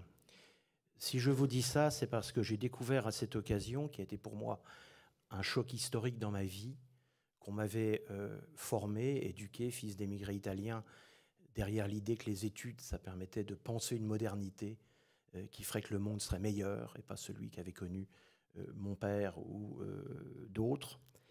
Et je croyais qu'en faisant des études d'ingénieur, j'allais enfin apprendre, au fond, à ne croire que ce que je voyais. Et je me suis aperçu qu'en fait, je ne voyais que ce que je croyais. Et ça a été un virage assez important, y compris, vous imaginez, dans la formation d'un scientifique. Donc, légitime méfiance. Donc, ce n'est pas de la prospective que je vais vous proposer, d'autant plus que faire de la prospective aujourd'hui est devenu incroyablement complexe, compte tenu que le monde est dans une interdépendance énorme. Les fameux effets papillons font qu'un signal faible peut produire des transformations fondamentales et extrêmement rapides. Ce que l'on suggère dans la transition fulgurante, c'est qu'au fond, pourquoi transition fulgurante? Transition fulgurante, c'est une forme d'oxymore aussi, d'ailleurs. Hein, parce que la transition, finalement, implique un certain temps de transition. Fulgurante, ça veut dire que la transition est brutale et fulgurante. En tous les cas, à l'échelle du temps, elle est fulgurante. Alors, selon cet ouvrage, on identifie en fait 3 transitions. Et on essaye de montrer que ces 3 transitions produisent une transformation fulgurante parce qu'elle est combinatoire, c'est-à-dire qu'on est sur des éléments qui se combinent les uns aux autres et donc se renforcent mutuellement, conduisant à une puissance transformatrice sans précédent, qui embarque évidemment une somme des possibles absolument inimaginable, on pourrait parler d'opportunités, mais aussi une somme de risques absolument inimaginables. Et ce que j'observe, et au fond c'est peut-être de là qu'est venue cette espèce de gentleman agreement avec les universitaires, c'est qu'on a pu trouver là un terrain où ma connaissance très transversale de ces technosciences, de par mon expérience de directeur délégué d'Orange Innovation, combinée à leur savoir académique de grande qualité, de grande valeur des théologiens, des philosophes. Thierry Magnin intervient dans le livre, on a beaucoup travaillé, Jacques Arène, le psychanalyste, etc. C'est ce travail co-élaboratif qui fait qu'on a pu trouver là, je crois, quelque chose d'assez original dans cette approche. Alors, 3 transitions. La première, elle est technoscientifique. Elle est franchement, globalement, complètement sous-évaluée, sous-estimée, sous-intégrée par le monde intellectuel en général, par les économistes en particulier, mais pas seulement. Parce qu'ils ont un peu de difficulté à les vivre de l'intérieur. C'est-à-dire que comme ce n'est pas leur spécialité, ils ont parfois un peu tendance, en tous les cas c'est ce que je repère, à les regarder comme une accélération d'outils, c'est-à-dire au fond à ne pas prendre la dimension du changement de cadre qu'elles induisent. On n'est pas sur des changements de type 1, on est sur des changements de type 2. C'est la vision du monde qui est en train de se transformer. Et je suis stupéfait de voir à quel point ceci est sous-estimé. Alors, je ne vais pas rentrer dans le détail, parce que cette première transition d'ordre technoscientifique, je vais en dire 2 mots, elle se combine avec une deuxième transition, qui elle est d'ordre social, et qui se combine avec une 3e transition, qui elle est d'ordre économique. Et je vais essayer de résumer ça assez rapidement. Si vous voulez en savoir plus, vous vous procurerez l'ouvrage. 2 fois le buzz. La première d'ordre technoscientifique, elle provient elle-même d'une combinatoire. Il faut bien intégrer que le cœur du réacteur de la transition technoscientifique, c'est l'hyperpuissance digitale. C'est vraiment le cœur. Et je crois qu'il y a probablement, je ne sais pas quelle est la moyenne d'âge dans cette salle, mais ceux qui ont de ma génération se souviennent quand même, moi je me souviens toujours devant mon Sharp 600 qui faisait 1000 opérations par seconde et dans lequel je mettais une cassette qui faisait 100 000 caractères et il fallait attendre 30 secondes avant qu'elle se rembobine et je me disais où va le monde devant cet ordinateur. Nous sommes aujourd'hui au téra, c'est-à-dire 1000 milliards d'opérations par seconde. Et on annonce le HVD, le Graphic Video Disc, à 4 téra, 4000 milliards de caractères. Le multicouche enchaîne avec 40 téra, 40 000 milliards de caractères. 4 téra, c'est la bibliothèque François Mitterrand. Ça veut donc dire 40 millions à peu près de références. Ça veut donc dire que vous, enseignant, moi, président de l'université, je dois me préparer à ce temps où l'étudiant, très prochainement, arrivera dans son cartable la bibliothèque François Mitterrand. Mais plus que ça, le jour où on aura terminé l'indexation sémantique des données, et aujourd'hui c'est possible par des robots qui font cette indexation, et demain ce sera encore plus possible. Vous avez vu que même un grand astrophysicien, Hawkins, demande un moratoire sur les recherches sur l'intelligence artificielle. Parce que ce qui est en train de se profiler aujourd'hui avec cette indexation sémantique, c'est la possibilité d'accéder en quelques millisecondes à n'importe quelle information, n'importe quelle donnée située, n'importe quelle page de cette bibliothèque multimédia, bibliothèque presque, je ne vais pas dire universelle, c'est pas le bon terme, mais en tout cas, c'est immense, c'est incroyable bibliothèque. Quand on parle du transport et de la transmission, ceux aussi qui sont de ma génération se souviennent de ce brave Léon, de cet excellent Léon Zitrone, commentant une émission en direct en Mondiovision entre la France et les États-Unis en juillet 62. Il avait droit à 27 minutes d'antenne. Moi, j'étais devant la télé du tonton Robert et j'étais scotché. Et je disais, mais c'est du direct. Et mes parents disaient, oui, c'est du direct. Mais il cause en ce moment. Pour moi, l'Amérique, c'était les cow-boys. C'était... Oui, il cause. Regarde, c'est du direct. 27 minutes d'antenne en noir et blanc. Aujourd'hui, sur une fibre optique, nous passons 160 000 canaux de télévision haute définition couleur bidirectionnelle. On vient de multiplier par 10 là, avec la société Kellabs. Nous passons donc à 1,6 million. Sur un câble transatlantique, on met 12 fibres. Nous sommes à 20 millions de canaux de télévision couleur haute définition simultanée. Donc, ça n'a rien de linéaire. Il y a vraiment quelque chose là. Cette hyperpuissance digitale, c'est le cœur du réacteur. Alors, elle se combine avec quoi? Je vais être plus rapide. Elle se combine avec la machinisation de l'homme. L'homme augmenté, l'homme connecté. Je ne sais pas combien de personnes sont connectées dans la salle, j'en vois quelques-uns. Aujourd'hui, quand je fais mes cours en MBA, à Montpellier par exemple, où Didier Jourdan a autorisé les tablettes, je ne peux pas parler plus de 5 minutes. Parce que très vite, quelqu'un me dit, non, monsieur, il n'est pas né en 51, il est né en 52, monsieur. Et quand je parle d'une publication, Madame Fleury en a cité une ou deux, au bout de quelques instants, l'étudiant me dit, ça y est, je l'ai trouvé. Et je lui dis, eh oh, c'est moi le prof. Hein. Et l'autre à côté dit, tu peux pas me la passer? Voilà. L'inversion de la présomption d'incompétence dont parle Michel Serres, aujourd'hui, les salles se pensent comme des réseaux coopératifs maillés, je vais y revenir également dans quelques instants. Donc, la machinisation de l'homme avec les Google Glasses, alors, bonne nouvelle, comme dirait mon troisième fils, elle se ramasse un râteau, comme il dit. Effectivement, 72% des Américains se sont déclarés contre. Vous avez vu, Google reporte son projet, sauf pour les applications professionnelles. Mais rassurons-nous, inquiétons-nous, ce n'est que reculer pour mieux sauter. Hein. Les Google Glasses sont ces lunettes, j'ai eu la chance d'en essayer, où vous superposez à votre vue réelle, à l'opposé de votre œil directeur, votre écran d'iPhone. Et vous pouvez, perdu dans une conversation, perdu dans une recette de cuisine, ça c'est plus pour moi, perdu dans la rue, mobiliser en quelques fractions de secondes l'information, la connaissance. Est-ce que c'est du savoir et de la connaissance? D'ailleurs, en tous les cas, la donnée dont vous avez besoin pour vous guider ou pour réaliser votre tarte au lait bouli, qui est une spécialité du Nord. C'est pas sans incidence. On ne peut pas dire qu'on est là sur un détail. Je veux dire, je dis souvent, le fait de pouvoir suivre en direct envoyé par un copain en train de faire le djihad ou en train de torturer son chat, c'est pas la même chose que d'envoyer des photos par la poste. Donc on est bien sur des transformations qui sont des transformations d'ordre social, d'ordre culturel extrêmement profondes. On est au début de la machinisation de l'homme. Allez faire un tour, comme j'ai eu la chance de le faire, à l'Université de la Singularité, allez écouter les transhumanistes, ils étaient à Amsterdam il n'y a pas très longtemps et à Paris il n'y a pas très longtemps, et vous verrez quelle vision de cette post-humanité ils développent, hein, autour du rêve où il serait possible d'éradiquer les fragilités, la souffrance et pourquoi pas la mort. Donc, machinisation de l'homme. Deuxièmement, humanisation des machines. Je crois qu'on sous-estime complètement, y compris dans le champ de l'éducation, ce que vont à la fois apporter et détruire les agents intelligents. Les agents intelligents, on en a beaucoup parlé. Les agents intelligents sont des agents virtuels sur le net. Vous avez vu qu'il y a maintenant une agence de presse américaine qui édite une revue de presse entièrement rédigée par des robots, qui est une revue spécialisée en économie, et qui annonce que dans 5 ans, elle éditera une revue économique, un journal économique, dont les articles seront rédigés par les robots. Ça veut donc dire que vos étudiants demain pourront aller demander à leur agent intelligent de leur rédiger des notes de synthèse. Les fameux galops de Sciences Po pourront être rédigés par des robots qui auront accès à des données, auront des systèmes sémantiques de vérification, de croisement, d'identification de plagiat, etc.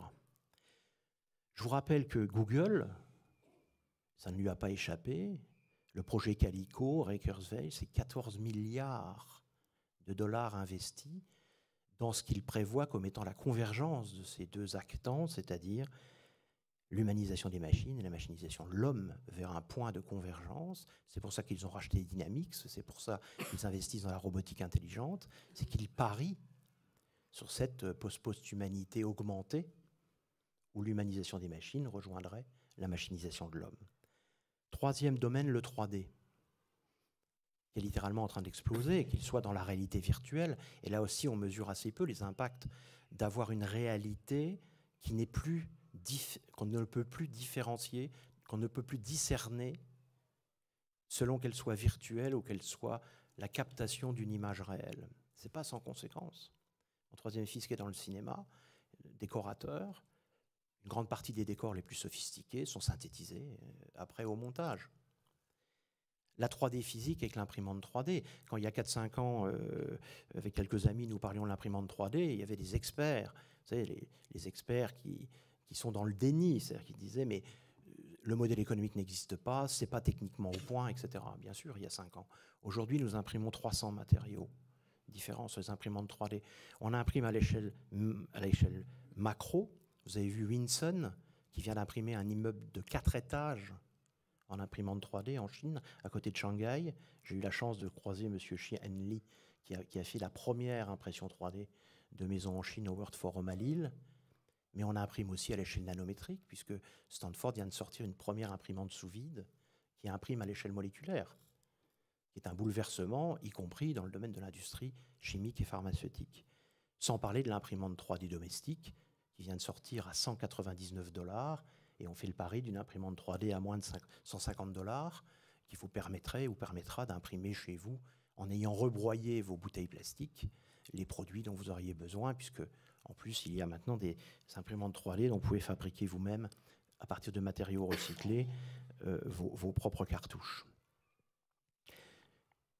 Je pourrais parler aussi des nanosciences, des nanotechnologies, qui elles-mêmes viennent d'une convergence des 3 grandes sciences que sont la chimie, la microélectronique et la biologie, qui travaillent maintenant toutes les 3 à l'échelle nanométrique, c'est-à-dire à l'échelle moléculaire, là encore produisant un champ des possibles d'innovation qui est considérable.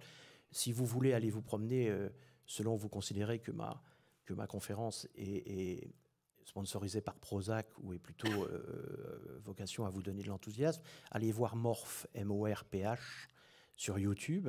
C'est un projet, donc c'est une joint venture entre Google et Nokia, avec beaucoup d'universités anglaises, notamment celle de Cambridge. Vous verrez ce terminal qui va sortir d'ici 4 à 5 ans. Le premier terminal complètement souple d'abord, que vous chiffonnez comme un mouchoir, qui transmet l'image, le son, les signaux neurolymphatiques, c'est-à-dire les émotions, et est doté d'un nez. C'est-à-dire que vous le passez au-dessus d'une pomme et il vous donne immédiatement la composition chimique de la pomme, en pesticides, en machin, etc., etc. Voilà. Allez voir ce terminal. On n'est pas sur des évolutions linéaires, on est sur des ruptures considérables. Alors, cette combinatoire technoscientifique, elle se combine avec un deuxième phénomène, qui est une transition d'ordre social. C'est l'explosion, c'est le changement de paradigme des modes de coopération. Nous sommes en train de passer d'un système dominant qui est un système plutôt pyramidal, plutôt étoile, c'est-à-dire coordination. En informatique, on parle de maître-esclave. Moi, je le vois tous les jours dans l'organisation, y compris de mon université. Quand je dis à des gens, vous n'avez pas su coopérer, ils me disent, on a été mal coordonnés. Donc, on est dans cette vision de l'étoile, du coordonnateur. Et d'un seul coup, on rentre dans un mode maillé coopératif, qui n'est pas forcément d'ailleurs qu'une bonne nouvelle. Si j'avais un peu le temps, je pourrais développer les questions de souffrance au travail qui sont derrière ça. Parce que pour être dans un mode maillé coopératif, il faut avoir une sacrée portance psychique. Il faut être capable de se représenter dans un réseau ouvert, en interaction, à égalité de dignité. Or, ce mode maillé coopératif, il est en train d'exploser dans tous les domaines. D'abord dans le domaine technique. Quand vous vous baladez sur le campus de Stanford et que vous appuyez sur votre GPS d'iPhone et que vous obtenez une Google Car qui vient vous prendre immédiatement et vous emmener où vous voulez, c'est-à-dire une voiture sans chauffeur, complètement automatisée, expérimentale, vous n'êtes pas du tout sur un calculateur central caché dans l'hôtel académique. Ce sont les véhicules qui embarquent de l'intelligence et de la communication et qui, mis en réseau, produisent une intelligence de réseau qu'on appelle d'ailleurs ubiquitaire. C'est l'Internet des objets. Donc même dans la conception des systèmes techniques, on est dans le changement de paradigme qu'on va retrouver d'ailleurs chez Jeremy Rifkin sur l'énergie. Le pari de Jeremy Rifkin, c'est rien d'autre que ça. C'est une décentralisation technologique de la production et du stockage de l'énergie associée à un réseau de coopération qu'il appelle le Smart Grid. Donc, on est sur un changement de paradigme. Eh bien, on le voit aussi dans le champ social. Tout ce qui est éco, lisez l'excellent livre que je trouve un peu trop militant, j'ai déjà partagé ça avec elle, d'Anne-Sophie Novelle et de Stéphane Rio, qui s'appelle « Vive la co-révolution ». L'intérêt de l'ouvrage, c'est qu'il fait un bilan plus que large de tout le covoiturage, le co-habitat, le co-machin. Lisez aussi tout ce qui s'écrit aujourd'hui sur les communautés de résilience économique. Patrick Vivray et bien d'autres, Bernard Liétard, qui habite pas très loin de Lille. On voit aujourd'hui cette émergence du mode coopératif maillé naître partout, et y compris dans nos propres pédagogies. Moi, je l'avoue à peine, mais je suis incroyablement impressionné de voir que vous restez comme ça. Moi, je ne tiens plus mes étudiants dans les amphis à la Cato de Lille. C'est de plus en plus difficile. Ou alors si, avec de la coercition extrêmement violente. Ah, d'accord, je comprends mieux. Donc ce changement d'ordre social, l'explosion du mode coopératif maillé, est dans tous les domaines. Regardez, on pourrait les prendre un par un, la finance, le crowdfunding, qui est en train de désintermédier le co-investissement. Vous prenez la créativité, le crowd creativity, Fiat qui vient de faire concevoir une voiture avec 17 000 Brésiliens, co-création par 17 000 personnes. Vous pouvez prendre tous les domaines. Le co est en train d'émerger un peu partout. Ce mode maillé coopératif est en train de se développer. Et la désintermédiation que ça génère pose évidemment beaucoup de problèmes. Pourquoi ? Parce que nous avons tous appris à faire société par délégation de moyens. Nous parlions de démocratie tout à l'heure. La façon dont nous pensons la démocratie, c'est que nous déléguons à des personnes le soin d'édicter sous notre contrôle démocratique les normes et les règles du vivre ensemble. Qu'en est-il aujourd'hui dans une société des intermédiaires ? Prenons un cas particulier, les banques.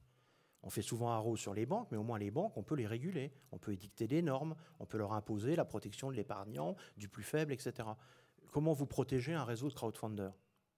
Puisque vous n'avez même plus d'intermédiaires, même dématérialisés. Vous êtes dans une désintermédiation totale.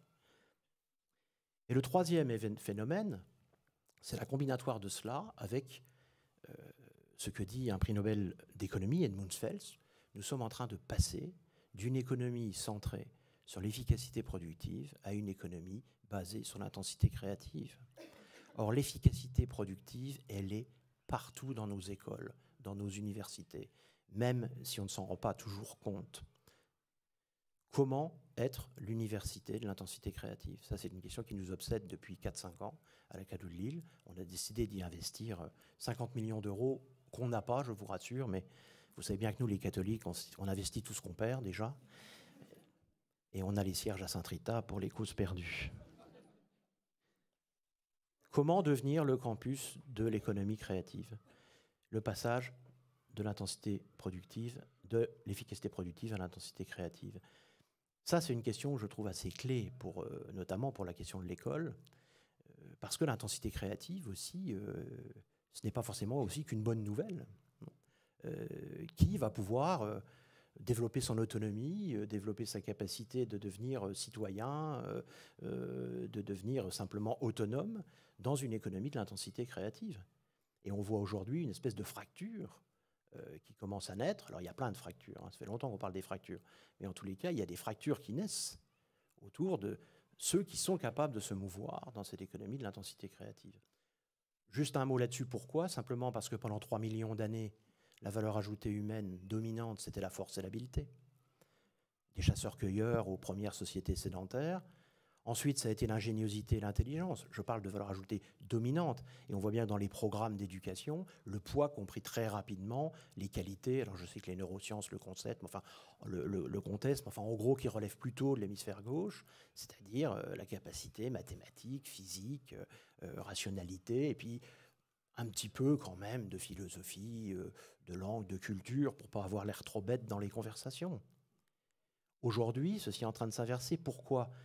Parce qu'on n'imagine pas à quel point on va vivre un choc de productivité sans précédent dans le tertiaire. McKinsey vient de le confirmer, il y aura de la destruction d'emplois massive dans le tertiaire du fait des machines intelligentes. Aujourd'hui, on travaille par exemple une seule personne, un fiscaliste européen, peut tenir demain, grâce aux agents intelligents et à ses avatars, une hotline de 40 000 personnes. Et un ami prof à Berkeley me disait, et vous verrez mon cher ami, le problème n'est pas quand le prof envoie ses avatars pour faire cours aux étudiants, le problème c'est quand les étudiants nous enverront leurs avatars. Donc on est vraiment sur une transformation de ce type avec un choc de productivité considérable dans le domaine tertiaire, au profit probablement de cette économie créative que l'on voit poindre, naître, exploser partout, de cette économie centrée sur l'intensité créative. Voilà, alors je termine, je suis dans les temps, ça va ? Oui, oui, largement. Alors je termine sur finalement 5 questions qu'on est en train de commencer à travailler à la Catho de Lille et qui pourrait être qui commence à devenir probablement un des angles, un des axes sur lesquels on pourrait poursuivre notre réflexion autour du campus créatif, puisque pour l'instant, on a centré toute notre action sur l'expérimentation pédagogique, hein, puisque certains d'entre vous ont déjà vu, nous avons les salles ubiquitaires les plus avancées, hein, probablement en Europe aujourd'hui, hein, que nous expérimentons, donc des salles intelligentes, complètement connectées, etc. Donc nous expérimentons, et en même temps, du coup, pour être capable de discerner. Il ne s'agit pas de... L'innovation, comme je le dis souvent, n'est pas autoporteuse de biens. On innove pourquoi, quels sont les risques, quelles sont les opportunités. Et donc on a défini en gros les 5 piliers, enfin on l'a défini, en tous les cas on a tenté une prédéfinition des 5 piliers qui nous semblent et qui me semblent, moi, les 5 piliers de la recréation, de la réinvention de ce monde, parce que nous allons devoir, je pense que chacun le perçoit, probablement réinventer beaucoup de choses. Juste une parenthèse par rapport à ce qui a été dit par Madame Fleury. C'est Dubarry et Hornung qui ont fait une communication récente sur le transhumanisme et qui disait un truc que je trouve vachement juste. Jamais la tension n'a été aussi grande entre l'humanité telle qu'elle nous a été donnée et celle que nous avons à créer, à construire. Je crois que cette question, elle est clé. D'ailleurs, c'est celle-là qui pose la question du goût de l'avenir que vous évoquiez, pour paraphraser Jean-Claude Guibault, que vous évoquiez tout à l'heure. C'est qu'au fond, on sent cette tension énorme entre le sens qui nous précède, vous parliez tout à l'heure de connaître, c'est se souvenir, au fond, ce que notre culture a décidé, ce dont notre culture a décidé de se souvenir, et donc ce sens qui nous précède, est-ce que nous avons à réinventer, à recréer? On sent bien qu'il y a des lignes de tension extrêmement fortes. Alors nous disons que je dis que les 5 piliers, premièrement la reliance. C'est-à-dire que si j'avais une question à poser à l'université, je ne sais pas si elle pourrait se poser en ces termes à l'école. C'est vous qui le direz. C'est quoi être l'école de la reliance? Ce n'est pas l'école de la connexion.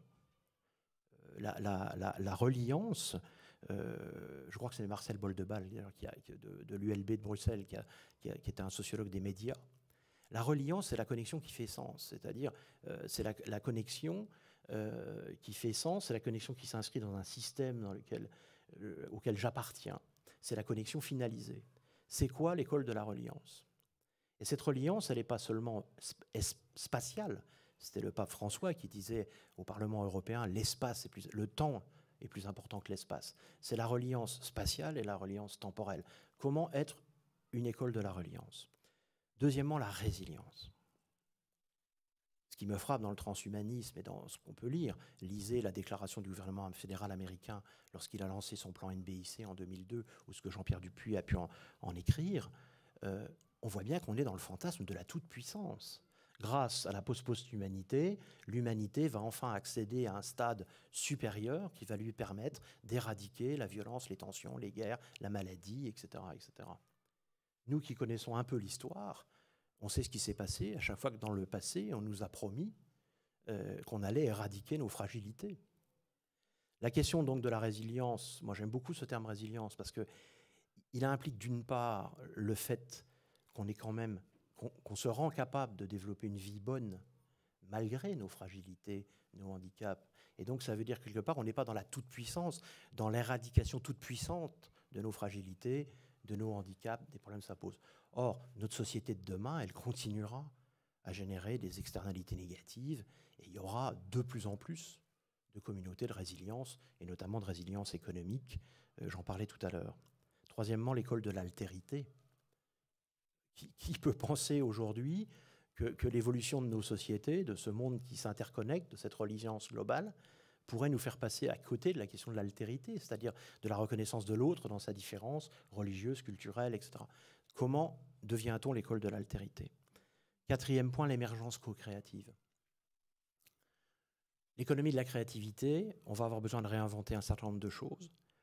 Or, la créativité, elle est aussi, elle ne se vit que quand elle est en relation. Et donc, comment on crée des espaces, on parle d'écosystème, c'est un mot très à la mode, comment notre université devient un écosystème où on va travailler sur l'émergence co-créative. C'est-à-dire comment on met des gens de disciplines différentes dans la co-création. Ça ne veut pas dire faire des zappeurs, des spécialistes en tout, ou des aptes à rien et des bons à tout. Mais comment moi, qui suis formé en droit, qui suis étudiant de droit, ce n'est pas mon cas, je prends l'exemple, non pas je vais faire un peu de droit, un peu de marketing, un peu de philosophie, etc., mais comment je vais être capable de travailler avec un autre différent, qui est paysagiste, qui est électronicien, etc. Comment on va pouvoir créer des espaces de co-création positive au sein de l'université. Ce qu'on essaye de désiloter aujourd'hui, on a 5000 m² d'écosystème où travaillent des jeunes de disciplines complètement différentes. Surtout pas pour abandonner leur discipline. Surtout pas pour devenir des spécialistes en généralité. Mais pour, une fois qu'ils ont acquis un certain nombre d'éléments minimum disciplinaires, comment se mettent-ils en interaction? Et puis enfin, le 5e pilier, la réinventivité. C'est-à-dire comment on se met en position de réinventer totalement ou partiellement en permanence nos systèmes, c'est-à-dire nos institutions. Là, on est très près de la pédagogie institutionnelle, c'est-à-dire comment je redeviens réinstituant de mes modes de coopération, et ça de façon permanente. C'est dramatique, hein. Moi qui viens du monde de l'entreprise, j'ai vu les ravages de ces entreprises qui ont dû abandonner l'organisation au profit de ce qu'on appelait l'organisation en réseau, c'est-à-dire cette idée qu'on pouvait réinstituer les modes de coopération en permanence. Vous avez des gens qui sont comme des poissons dans l'eau là-dedans. Les passagers clandestins, ils sont très bien. Mais vous avez des gens qui sont dans des souffrances psychiques parce qu'ils n'ont pas la portance psychique pour se repérer dans un système qui n'est pas organisé. Et puis alors naissent, le dernier livre de Jean-Claude Guibaud, Vive le vivant, parle des nouvelles dominations, naissent des nouvelles dominations dans ces espaces en réseau, dans ces espaces coopératifs. Donc le 5e pilier, la réinventivité.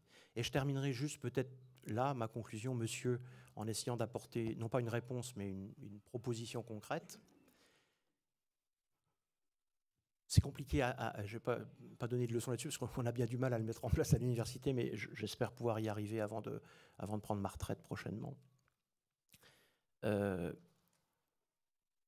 Pourquoi ne pas mettre en place une véritable démocratie délibérative, mais pas comme elle est mise en place aujourd'hui avec les étudiants, avec les écoliers, c'est-à-dire on se met dans des groupes, on discute et puis on vote, mais en faisant par exemple des wiki-électeurs. C'est-à-dire que j'ai beaucoup aimé ce que vous avez dit sur la capacité.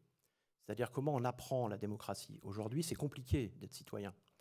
Eh bien, moi, j'aimerais bien, et c'est un rêve, que mes étudiants puissent participer complètement à des champs complets de décision dans mon université, mais à une condition, c'est qu'ils aient obtenu le statut pour le faire, c'est-à-dire qu'ils se soient intéressés vraiment au sujet sur lequel on va, par exemple, par tirage au sort. Il y a les propositions de Yves Saint-Omer ou de Pierre Rosanvallon sur ces nouvelles formes de démocratie où je peux créer des wiki-électeurs qui vont pendant 6 mois travailler un sujet, se documenter, etc. Et alors, ils commenceront à avoir le droit d'être sondés, voire d'être délibératifs et de prendre des décisions.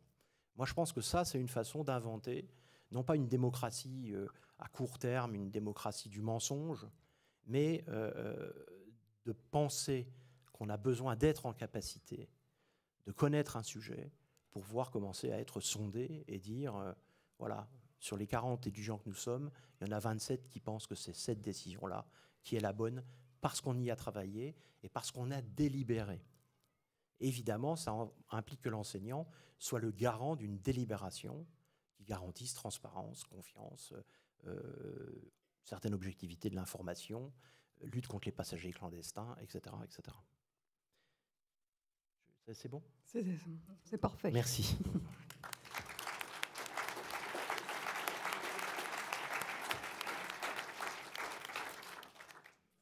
Merci beaucoup. Du coup, effectivement, on a un peu de temps pour les questions et les échanges avec la salle.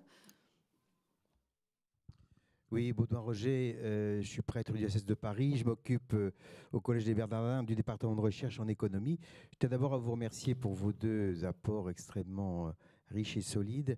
Et j'étais très frappé par le propos de Cynthia Fleury qui parlait des conditions de possibilité de l'émergence du sujet, qui est certainement une énorme question et au cœur de ces journées, qui nous renvoie à la question de l'autorité, et en particulier ici, l'autorité dans le cadre de relations maître-disciple. Mais il me semble que j'ai entendu quelques éléments qui peuvent éclairer, donner un peu de contenu à ces conditions de possibilité, et que je souhaitais relever, et probablement vous pourrez réagir. D'abord, quand M. Balban a parlé du passage des socles aux clés, il me paraît qu'il y a quelque chose là de très important. Et puis, dans ce que M. Giorgini a dit, en disant « Je me suis rendu compte que je ne voyais que ce que je croyais ».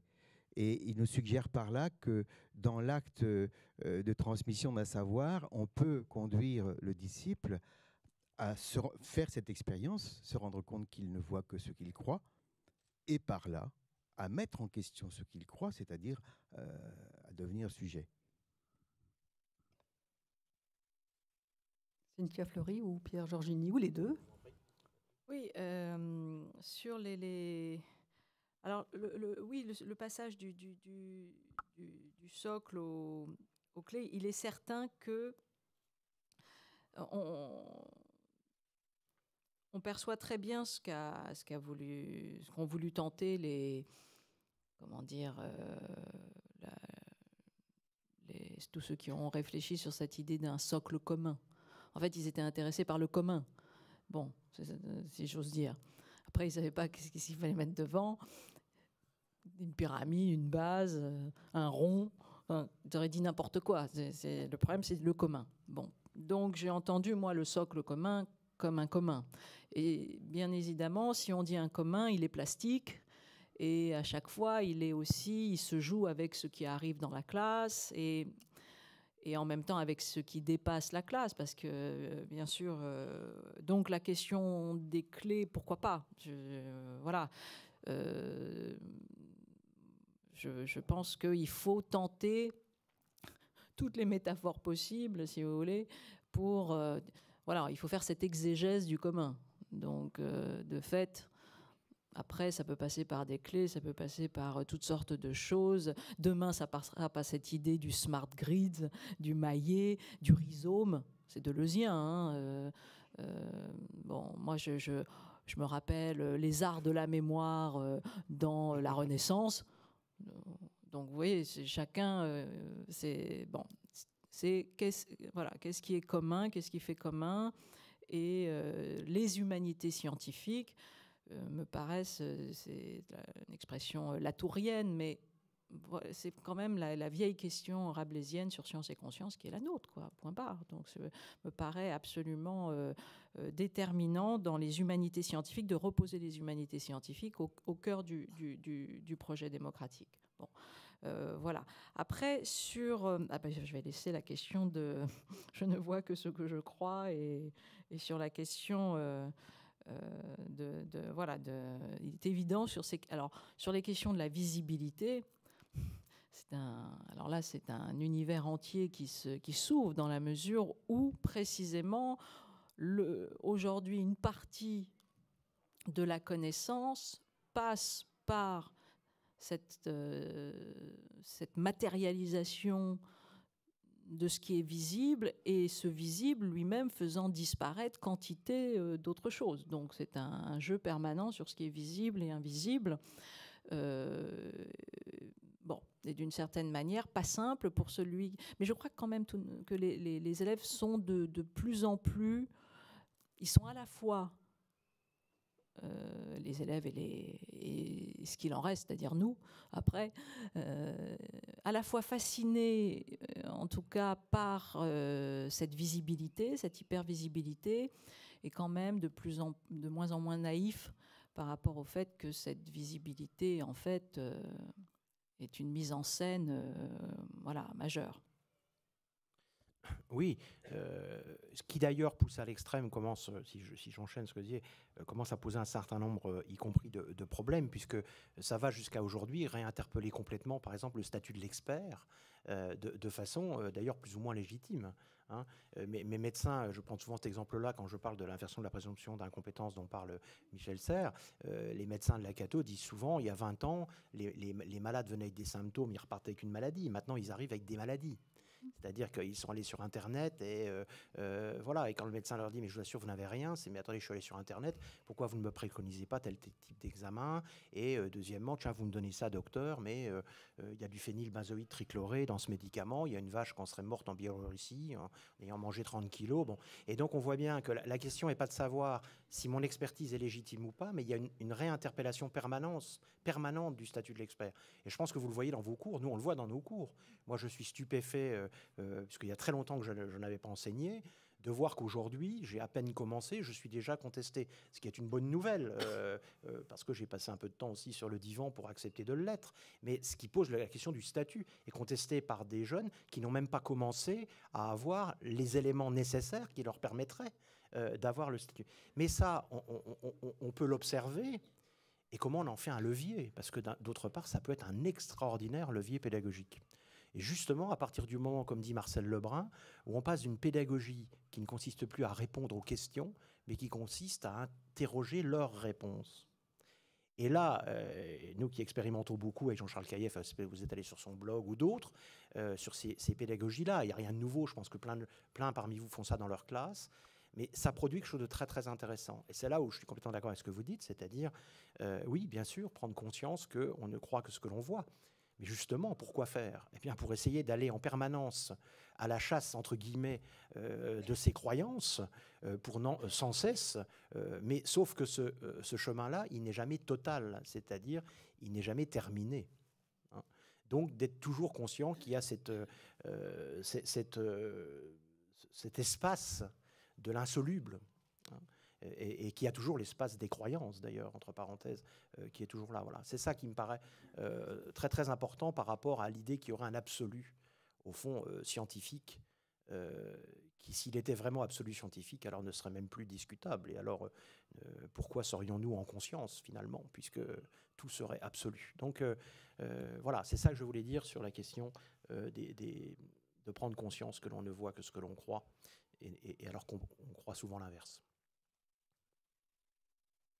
D'autres questions ou remarques? Oui. On pense souvent l'inverse. Devant. Quel lapsus. Merci. Dorothée Sauret, je suis chargée d'un projet de fusion sur 2 établissements secondaires dans le 7e à Paris. Et nous avons la chance d'avoir un permis de construire. Vous êtes un véritable magicien, vous rendez les machines en hommes, vous faites que les hommes deviennent des machines, et vous rendez les salles intelligentes. J'ai fait des recherches sur Internet et j'ai retrouvé le nom de Monsieur Roche, bien sûr, qui dirige le projet l'Iliade, que vous connaissez très bien, qui m'a paru très intéressant. Et j'aimerais que vous puissiez nous partager. Qu'est-ce que c'est qu'une salle intelligente? Comment l'architecture et le savoir se rejoignent? Quand je rentre dans le campus de Lille, à HCI, à l'ISEN, je vois que le monde bouge. Comment faites-vous pour rendre visible l'invisible dans l'architecture? Plus simplement, le concept de salle intelligente est peut-être intéressant. Oui, donc on a travaillé, donc vous faites certainement référence avec Claude Roche à nos écosystèmes innovants. En fait, le travail de ces écosystèmes innovants, je crois que s'il a donné les résultats, parce qu'aujourd'hui, il y a plus de 130 enseignants-chercheurs qui travaillent dans ces écosystèmes, ce qui est pas, sur 400, c'est quand même une pénétration qui est quand même pas mal. C'est parce qu'on n'est pas du tout arrivé, je dirais, avec des plans d'un espace qui deviendrait enfin communicant. Hein. Il faut connaître un peu l'histoire de ces espaces. Et elle commençait tout simplement, vous parliez de la lumière tout à l'heure. Moi, quand je suis arrivé à la tête de l'ISEN, on m'y attendait pas. Je suis toujours arrivé d'ailleurs où on ne m'attendait pas dans toute ma carrière. Et là, les grands chercheurs de l'ISEN, parce qu'il y a quand même 50 CNRS, directeurs de recherche, ils font appel à quelqu'un qui n'est pas un universitaire. Vous vous rendez compte le choc? Bon, alors pourquoi ils font appel à... Il n'est pas chercheur, voilà. Donc ils font appel à quelqu'un qui a dirigé de la recherche à Orange, mais voilà. Et donc, je me souviens toujours de la première réunion dans un amphi comme cela, où ils me disent, bon, on t'a élu et on a souhaité cela parce qu'on perd 1 million d'euros à peu près par an, et donc il nous faut quand même quelqu'un qui vienne un peu faire bouillir la marmite et rééquilibrer un peu les comptes. Et là, je leur dis, bah, écoutez, je crois qu'il y a eu un malentendu, donc je vous laisse les clés. Moi, je ne viens pas à ces conditions-là. Moi, j'ai l'intention de m'intéresser à la formation et même à la recherche. Alors, à ce moment-là, il y en a un qui dit, oui, mais enfin, t'as pas de thèse. Ah non, bon, compliqué. Et puis, tu as écrit des trucs qui nous choquent un peu sur innovation et recherche. Alors, je dis oui, parce que pour moi, l'innovation et la recherche, c'est pas la même chose. Ah bon non, c'est pas la même chose. Je dis pas qu'il n'y a pas de l'innovation dans la recherche, mais c'est pas la même chose. Alors, il me dit, tu as un exemple? Moi, je dis oui. Je revenais de Montréal, d'ailleurs, j'avais travaillé, donc on avait vu l'expérience du Cirque du Soleil, par exemple. Et je dis, bah, vous savez, si je mets des commis bouchers découper la viande dans le hall de l'ICEN, je ne sais pas si vous avez déjà vu, c'est une immense mezzanine, et que ces commis bouchers deviennent vraiment copains avec des chercheurs de l'ICEN, je pense qu'il pourrait naître des innovations auxquelles vous ne pensez pas un instant. Alors, grand éclat de rire, il y en a d'autres qui disent il faut vite qu'on lui prenne ses clés, parce qu'on a un fou à la tête de l'ICEN, il veut mettre des commis bouchers dans le hall de l'ICEN. Et à ce moment-là, il y en a un qui me prend au défi, qui dit ah bon, alors vas-y, qu'est-ce que tu fais avec le commis bouché? Et là, je suis pris au dépourvu. C'était un peu après les salmonelles. J'en sais rien, moi, un couteau qui sonne quand il coupe une salmonelle dans la viande. Alors, grand éclat de rire à nouveau. Et à ce moment-là, il y a Vincent Sonnet, je peux même citer le nom, qui est un des grands spécialistes français sur les nanomatériaux, et qui dit mais tu sais, c'est complètement fou ce que tu dis, mais c'est pas complètement idiot.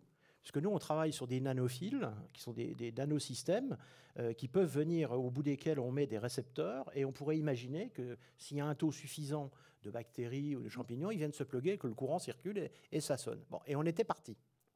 Alors très vite, il est venu me voir à la pause en disant, mais surtout, tu oublies ce que je viens de te dire, parce que moi, j'ai mes communications, j'ai plein de choses, j'ai vraiment pas le temps de m'occuper de ce genre de trucs, mais bon... J'avais passé un stade. Alors c'est parti de là, l'histoire est partie de là. Et j'ai dit, bah, laissez-moi un espace où je vais pouvoir faire joujou à faire de l'innovation. J'ai emmené avec moi Claude Roche, donc, qui est un épistémologue des sciences, et on a créé un premier espace, une toute petite salle, avec la panoplie très high-tech de l'innovation collaborative, c'est-à-dire le post-it, la gommette et le paperboard. Voilà. Et donc on a fait ça pendant 6 mois. Une première enseignante épistémologue est venue voir ce qui se passait, parce qu'il y a de la lumière. On a commencé qu'une dizaine d'étudiants, puis les étudiants en ont parlé à d'autres, et puis d'autres sont venus. Et aujourd'hui, de proche en proche, il y a 130 personnes qui travaillent dans ces écosystèmes. Une dame qui s'appelle Françoise Bronner, qui est une très très bonne spécialiste, chercheuse de haut niveau sur les espaces collaboratifs, est venue travailler avec nous. Et on a proposé aux enseignants de faire la coélaboration de l'espace de coélaboration. Voilà. Parce qu'évidemment, si j'avais décidé de façon néo-brejnevienne ce qu'il fallait absolument mettre en place, ça n'aurait jamais marché. Le problème de la cohérence, de la forme et du fond. Donc on les a mis en mouvement. Et on a fait un premier proto, je ne sais pas si c'est celui-là que vous avez visité, qui est à l'ISA, sur lequel on a essuyé plein de plâtres, puis un deuxième, puis un troisième. Et aujourd'hui, il y a 5000 m² d'espace coélaboratif. Et les étudiants sont là-dedans hyper heureux. Alors le principe, il est simple pour ceux qui ne connaissent pas. On a libéré les étudiants à mi-temps, deuxième semestre de 4e année, premier semestre de 5e année, qu'ils soient en master en école d'ingénieur, quelle que soit leur discipline, ils peuvent choisir de faire une espèce de mineur HTID, High Technology Innovation Design. Et là, ils sont immergés dans ces espaces. Ce sont des entreprises qui viennent proposer non pas des projets, mais des objets d'innovation, c'est-à-dire une idée, une intuition, une envie, tout ce qu'on veut.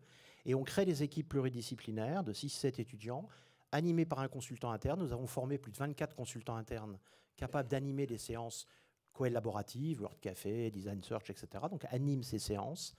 Et suite à ça, les étudiants, pendant 4 mois, explorent ces innovations, encadrés par des professeurs référents et par un professeur, le professeur qui est chargé de cette innovation. Et ensuite, ils soutiennent cette innovation devant l'entreprise, et il y a des systèmes d'évaluation de compétences. Aujourd'hui, nous sommes sur 110 projets d'innovation par an qui sont explorés. Et la bonne nouvelle, qui est un scoop, c'est que nous allons héberger dans 4 mois le premier tech shop français, puisque nous avons un accord avec Leroy Merlin qui a racheté la licence tech shop aux États-Unis. Et donc nous allons avoir un tech shop de 2000 m². Je rappelle que sur un tech shop aux États-Unis, un maker pourrait venir fabriquer votre téléphone mobile pour 15 € dans notre tech shop, si vous voulez, ou faire rouler vos canapés. Si vous voulez voir ce que sont les tech shops, vous allez aussi sur YouTube. Les tech shops, c'est celui du Kansas qui est très intéressant, ou celui de San Francisco.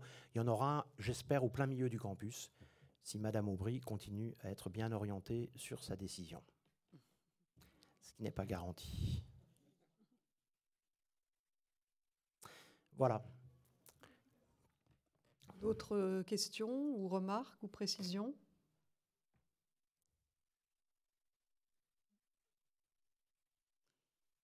S'il n'y en a pas, je vais profiter d'avoir le micro moi-même pour en poser une. Vous êtes président-recteur de l'Institut catholique de Lille. De l'université. De l'université, catholique de Lille. Ici, nous sommes au Bernardin. C'est un colloque qui est organisé aussi par l'enseignement catholique.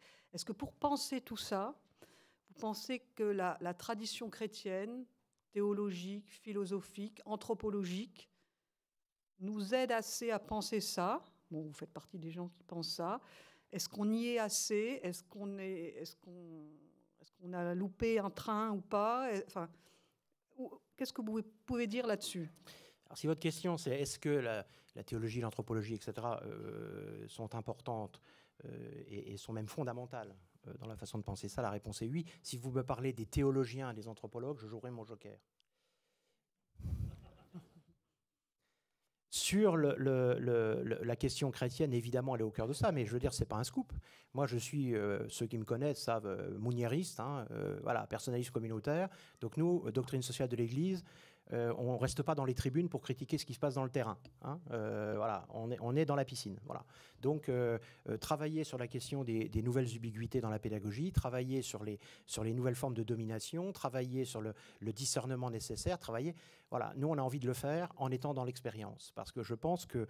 alors, je ne vais pas aller sur le terrain de la philosophie, parce que je vais évidemment vite atteindre mon niveau de péteur, mais je pense que l'enjeu, justement, des décennies qui viennent, c'est de réconcilier Platon et Aristote, c'est-à-dire il faut qu'on arrête de penser qu'il y a le monde des idées et qu'il y a le monde de la réalité et réciproquement. Il faut qu'on apprenne beaucoup plus à raisonner en interaction permanente entre le faire, le penser. Voilà, c'est presque bergsonien ce que je dis. Et ça, c'est vraiment extrêmement fondamental. Et là, évidemment, nous, chrétiens, on a plus qu'un rôle à jouer là-dedans au nom de l'image que l'on a, de cette humanité telle qu'elle nous a été donnée, telle qu'elle a été créée. Voilà, donc pour répondre à votre question. Par contre, il y a encore du boulot avec les théologiens. Je ne vais pas les critiquer parce que je vais me faire ramasser en revenant, mais ce n'est pas forcément très simple de mobiliser les théologiens autour de ces questions. Merci. On me fait des signes pour dire qu'il faut qu'on arrête là pour ce matin. Donc je vais vous laisser découvrir les richesses des petits restaurants du quartier. Et nous nous retrouvons ici à 14h précises. Voilà, merci. Merci.